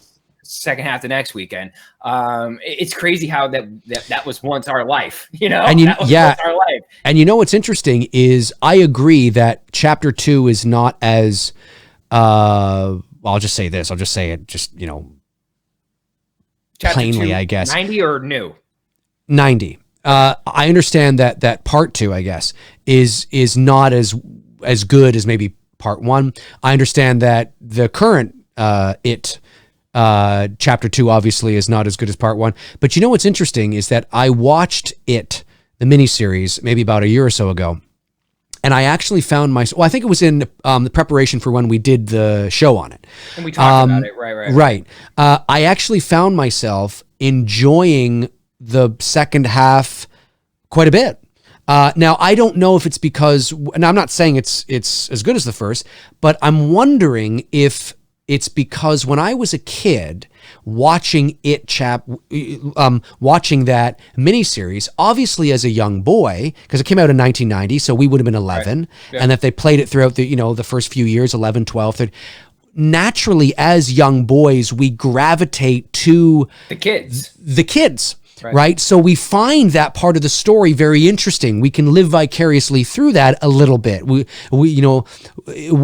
can identify with the hanging out and the, and then when buddies and whatnot. Right. Absolutely. The second half would have been boring because it's all adults, you know what I mean? And it's not, but as a 40-year-old man watching it, I actually was quite interested, and I found it quite interesting to watch the relationships and the dynamic of the kids, now adults, older, and I actually didn't mind it as much. And the kid which is interesting. The kid comparison that you just said is very important, because even at that time in 1990, everything that the kids were doing in that film was still very relatable because technology had not evolved. So all the things like building dams down by what were they doing? They built a dam, right? That's what they were doing in something like that. Or like a treehouse or something. It was a dam. We used to do that. We did that shit, and we were still doing that shit. We were out riding bikes with our friends and all that stuff. Like, even though we had Nintendo and we had Sega, we weren't the gaming gurus of now what we are, where it's evolved to. I mean, you had it, but you weren't, sitting in front of it 24/7. You were still going on bike rides and adventures with your friends, like you see in the first half of it. So what Dave is saying is very true. It was very relatable to us because that's what we did. It's exactly what we did as kids. Right, exactly. Let's see here. Zach says, you missed my question. Zach, I didn't miss. Okay, guys, you have to remember, okay? We're not. He says that every week. Hold on. Don't go. I think it's a joke. He says it every week. Oh. I'm catching up. Does he say it every week? Oh, does he say it every week? Oh, okay. I just want, because I'm not, because again, I'm not, I just want to make sure. Remember, folks, it's okay to ask the same question every few moments, but don't spam it, okay? Remember, it's never personal, all right? And, maybe it's a joke. I'm not sure, but we're not required to answer. We pick and choose which ones we want to answer based on, of course, sometimes we like to get, we answer a lot of Zach's, and sometimes we like to give other people some room. Like here, Scott Mariano, haven't seen Scott in here before, says, do you guys like the movie Miracle? I wish Kurt Russell got Oscar recognition. He killed the role of Herb Brooks. I could not agree more. Scott. Really like that movie too. But yes, don't worry, Zach. We see you. But keep in mind, there's a lot of people in the chat room, and we like to filter through others that maybe that haven't got answered yet either. Like sometimes Tony and I will see a name we don't recognize and we don't see in here, and we'll fire on that too, because we want to give everybody sort of as fair a shake as possible. But we appreciate your enthusiasm, Zach. We appreciate you being here, man. 100%. But we will read your question now that we're talking about you. What's the question, Tony? At Dave McRae, would you agree that H5, Halloween 5, and The Last Jedi are similar in how they ruined the momentum of their respective franchise after H4? Yeah, I agree with that one for sure. And The Force Awakens were promising returns to form. Yeah. Yes. 100% agree with that one. Yep. I would agree. I mean, there's details in there that you could expand on, but on a surface level, it's not a bad analogy. Yeah, I agree, Zach. Let me see. Ryan Duro says, opinions on Knives Out. I really enjoyed it. Yep. Yeah, I liked it. And it proves that Rian Johnson is, as I've always thought he was, an incredibly talented writer and filmmaker. He just needs to stay away from Star Wars. Daisy McMillan says Dreamcatcher is a good sci-fi movie also. I haven't seen that movie. I've heard mixed things about that. Dreamcatcher, the King one. Stephen King one, yeah. Yeah. You know what movie I actually like? it's not great, but I like it. It's kind of creepy, kind of eerie. Is that I think it was 2002 with Kevin Costner and Kathy Bates, Dragonfly. I actually didn't mind that one. I didn't mind that one. I didn't mind it. I didn't mind that one. All right, a few more minutes because we were. Michael Myers, Dave and Tony, have you ever thought about joining the military when you were young? I did, but unfortunately for me, because the military requires you to have a minimum 75-pound pack on you. 2 days before my 13th birthday, May 27th. When's yours? The 24th, right? 24th, yeah. I got hit by a car and broke my collarbone, which basically fucked my collarbone up to a point to where I can only have so much weight on this before it will give, and it will give. Right. It's healed, but there's only so much weight that I can actually. There's some residual damage. Yeah, that it's not. I couldn't carry the packs physically that's required for you, especially when you're doing basic and all that stuff like that. It would have caused problem on my shoulders. What about you? No, I never thought about joining the military, but there were many points where I thought about becoming a police officer. Yeah, I didn't. I never made the jump or the leap because obviously movies and it was and entertainment and all it was my true passion. But I always thought I would have made a good cop. I can see that, believe it or not. Yeah, why do you think I want you to play the cop in my Friday film? I can see you being a cop. The only thing though is that I have a very low tolerance for incompetence, and that's why you would be a good cop. But like there's sometimes where I see cops, I'm just like. Yeah, like if somebody was like, "Hey, Dave, there's a protest going on. We need you to go down." I'd be like, "Sir, can I just work the desk today? Because I'm going to kill somebody. Like I'm going to kill some stupid fucking high school student who doesn't know his ass from his fucking elbow about what he's talking about, screaming in my face and spitting at me in my riot gear. I'm going to punch him in the face. I'm going to be charged, sir. I just want to be behind the desk. Maybe I'll just go and have a couple of donuts at the shop. And hey, is there a cat in a tree? Can I go and do that today? Like I just, that's the only thing. If it got real into, of course you are trained to handle that kind of thing and you are trained to, handle, your emotions and all that kind of stuff. But man, when I see some dumb fucking kids, I just like, shut up. Anyway, that's how I feel. All right. 2 more questions. Let's take 2 more questions. All right. Jake V at Dave McRae and Tony, what's your favorite memory, summer memory as a kid? Summertime memory as a kid. That's a good question. Summer memory as a kid. For me, I always go back to, okay, if you're from New England or from Connecticut, New England is the area we call it. Right. And we had this little amusement park in Agawam, Massachusetts called Riverside Park. It was a small little area. If you lived in that corner of the country or the state, I should say, Massachusetts, Connecticut, Rhode Island, in parts of New York, mostly Massachusetts, Connecticut, and Rhode Island. It was just this quaint little hangout place. And before Six Flags bought it, ruined it, and commercialized it, it was our little park. It was fun. We used to hang out there in the summertime with our friends. I just remember the thrill and the excitement being tall enough to ride the roller coasters. Right. The first time. That to me would be the best memory that I have, between the ages of like 12 and 14 before Six Flags came in and commercialized the shit out of it and expanded it and basically ruined. It was a really cool little park. Like if I could show you some photographs sometime, and I have tons of photos. Dave, very cool. I'd love to see that. Like, small little mom and pop place that was a family owned business that just was a fun little chill spot, Very cool. Before I answer, I just want to say, Zach says here, my bad, dudes. I'm new to a YouTuber, started my own channel, so I'm still getting used to things. No worry about it, man. No worry. Like we see you in here every week, man. You are a great supporter of the channel. You're enthusiastic. You got questions. We want that, man. No harm, no foul. No harm, no foul. We just wanted to make sure, you knew that, we see you. But sometimes we'll jump over certain people we give a lot of time to just to get some other people in there too, but we always come back to you. We'll always come back to you. Don't worry. We'll always come back to you. My favorite summer memory. I don't know if I have one specific thing, but I do know that I just liked hanging with friends. I just like hanging with my buddies, riding our bikes, you know, going to the convenience store on a warm summer night, you know, maybe with the girl you liked, or, you know, that was or also just fun like, too, like yeah, riding your bikes just, past curfew and stuff like yeah, that. and just Summertime. yeah, you know, or just that there's that. And when the summer was coming to an end and school was beginning up again, there was almost a sense of like, it's the end of another era, the beginning of another new one. You know, you're getting older, you know, you're growing up, you know, like it's cliche, but you see it in a lot of those coming of age movies, and just that whole it's sort so of true though with those coming of age movies, because like you said, like my first kiss, like real kiss, was in the summer. It was between the summertime, between the was ages. the summer of last year, and it's unbelievable. No, I'm just- But no, you're right. Like moments like that, like, you know, when I'm like the age of 12 and, you know, I'm kissing a girl that I really like for the first time, like a real kiss, not like a little peck, like an actual kiss. Yeah. You know what I mean? Like, kind of kiss. Yeah.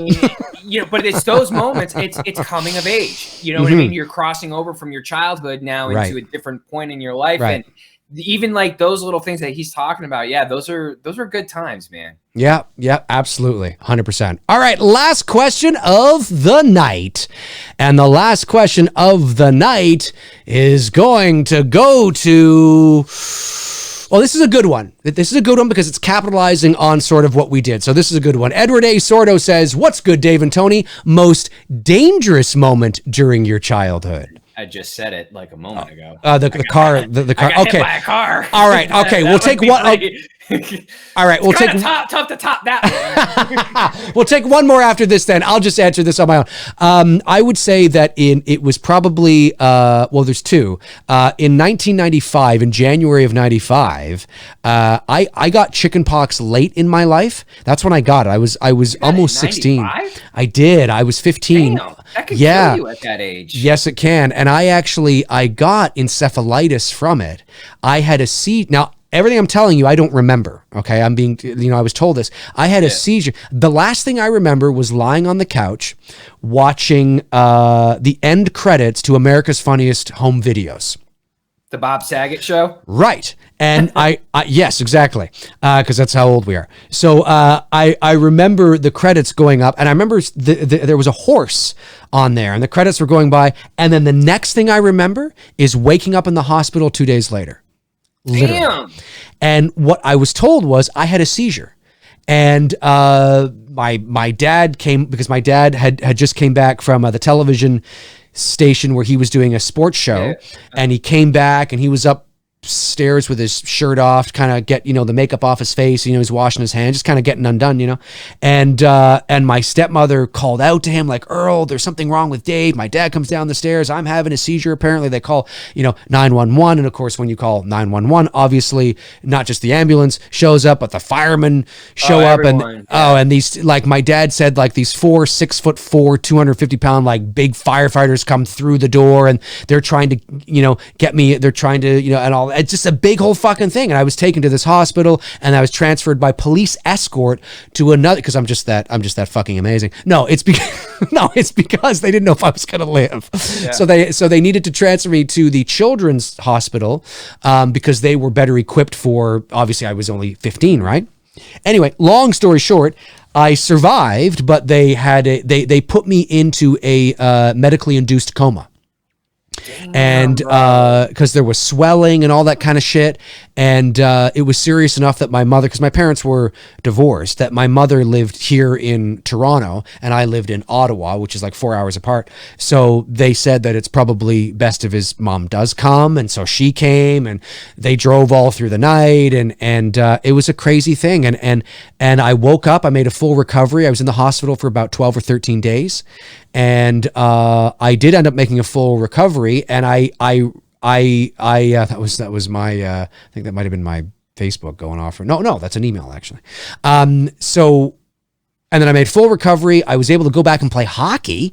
I was able to actually play hockey on my hockey team, which was great. So there was that one. I mean, obviously that was pretty fucking dangerous. And then there was a hockey injury where I injured my spleen and kidney, and I was peeing blood. I think I've told that story before. So those are the two that I remember that were like, woo, a little bit of dangerous there. just to piggyback off of my brother and my father saw me get hit by a car. So when I collapsed and I was down on the ground, and and from what my dad told me, like you, when you're a 12-year-old kid, like the ambulance and the police, everybody was like literally the fire department, and they were there within like literally seconds from what my dad said. From the moment they called 911, I mean, they were just on it. But my brother got to ride in the ambulance with me, with my father, and he watched how it was like to see all the cars parting away on the highways. Right. They had to take me on the highway to get to the hospital. Of course. He said it was very interesting to see like how all these cars were merging back in from having to merge out of the way. I bet. That's really cool. Very interesting. Last question. All right. Yeah. Last question of the night, folks. Last question of the night is going to go to, well, this is just a statement that I think is kind of funny. Vegas Courier says, in Tony's videos, he looked 25 to 38. Dave sort of looked like late 20s to mid 30s at first. My videos. Really? I looked like I was 25 to my mid 30s when you first started watching me, older? you mean? Really? Interesting. I always get people think I look exactly my age or a bit older, actually. Now that I've grown this out, I get that I'm actually looking my age. Not older, but I look my age. But what's really cool though is we're the same age, and you. But then again, you are Italian, so obviously we're two different. But no. But what I mean is that your beard is fully dark, fully brown. No, just for men there.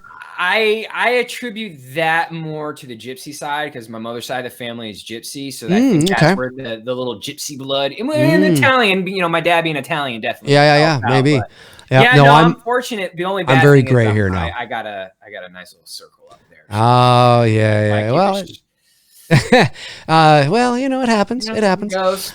Okay, last question. Here we go. Let me see. Let's get somebody that's just like, whoa, who the fuck is that? I'm scrolling back. There's got to be somebody in here that's just like, hey, if you're somebody that hasn't asked a question ever in your life, now's your chance, ladies and gentlemen. Now's your chance. If you're somebody that has never asked a question in your life, you could have the final one going down. Making a good one. Making a juicy fucking, this is it. They put everybody on the spot now. They're all like, oh. Hey, here's one. I don't recall this person before. Horror Fanatic 25.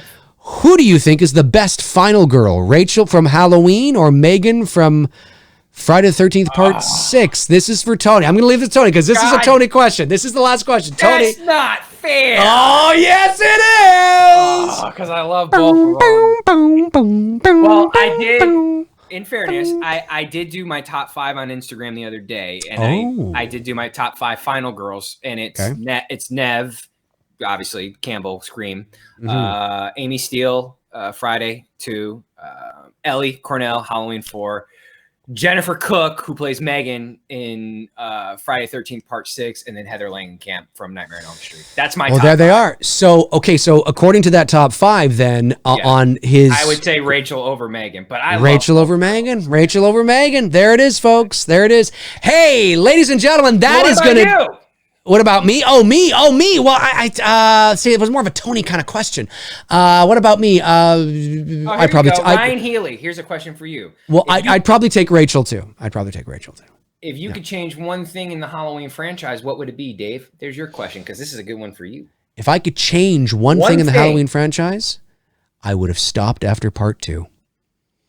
Because it's a complete story. There'd be no more sequels. No more. Now that doesn't mean that I wouldn't have accepted, acknowledged, even got excited about a remake of telling that story again for a modern audience, but I would have ended after 2. Yeah. Or entertained Carpenter's original idea for 4. It's a little cerebral. I forget. What was his again? I can't remember. It's almost like it's 10 years. It's 10 years later. Haddonfield has sort of banned Halloween. Nobody, right. Yeah, nobody's celebrating it, and sort of the suppression. Ironically, the suppression of that past, and they don't want to acknowledge their past. They don't want to. They're trying to sort of the irony of is that they suppress who they really are, what they've become, and it somehow brings Michael back. It's a little cerebral, a little metaphysical, but it's Carpenter, and I would have entertained listening to more of that. Interesting. That would have been interesting. Interesting. Yeah. Or again, I would have. Okay, let's say 4 is there too. I would have done my best to make 4 have the fucking mask that needed to be there. Let me ask you this: the way 4 ends, do you feel that it's a complete story? That there's no need for 5? That there really is no need for 5? Yes, you could absolutely end it there. You could. I mean, it's a bit. It's a little. It's a very. What I like to call a. Yeah, it's kind of like what I like to call a hard sell on a cliffhanger. So it might have been a little like, well, but man, what a way to go out. Like it is sort of it's like coming full circle. Yes. It would feel acceptable because it's got that full circle vibe. Right. But yeah, or like again, if not ended after 2, you have 4. I would have changed the mask in 4 and either ended it with 4 or made just a better 5. Just made a way better 5. Those are things I would have changed. But we made it through it tonight. We did. We made it through tonight, folks. I want to thank you guys for tuning in to episode 62 of Two Dudes and Some Bullshit. That is going to do it for Tony and I here. Make sure you follow Tony on Instagram. Right below his window there, Tony Michael Photo, Tony Michael Pics. Right below there, you got at Dave McRae 79 at the VoiceMann, my Instagram and Twitter. Follow me there on social media. Tony, anything else you want to say before we skedaddle? No, man, we made it through Halloween 5, and just everybody be safe out there. Be smart. Absolutely, yes. Stay safe, folks. Stay safe. Don't do any stupid things. Stay informed. Base your decisions on informed decisions, not knee-jerk fear and reactions, folks. That's very, very important. We want to see you guys here each and every week. We'll be back next Monday night at 7 o'clock p.m. Eastern Standard Time, and I'll be back tomorrow morning at 11 o'clock a.m. I'm interviewing Vincent DeSante, the writer-director of Never Hike Alone, Never Hike in the Snow. Make sure you tune in to that. All right, we're out of here. Cheers.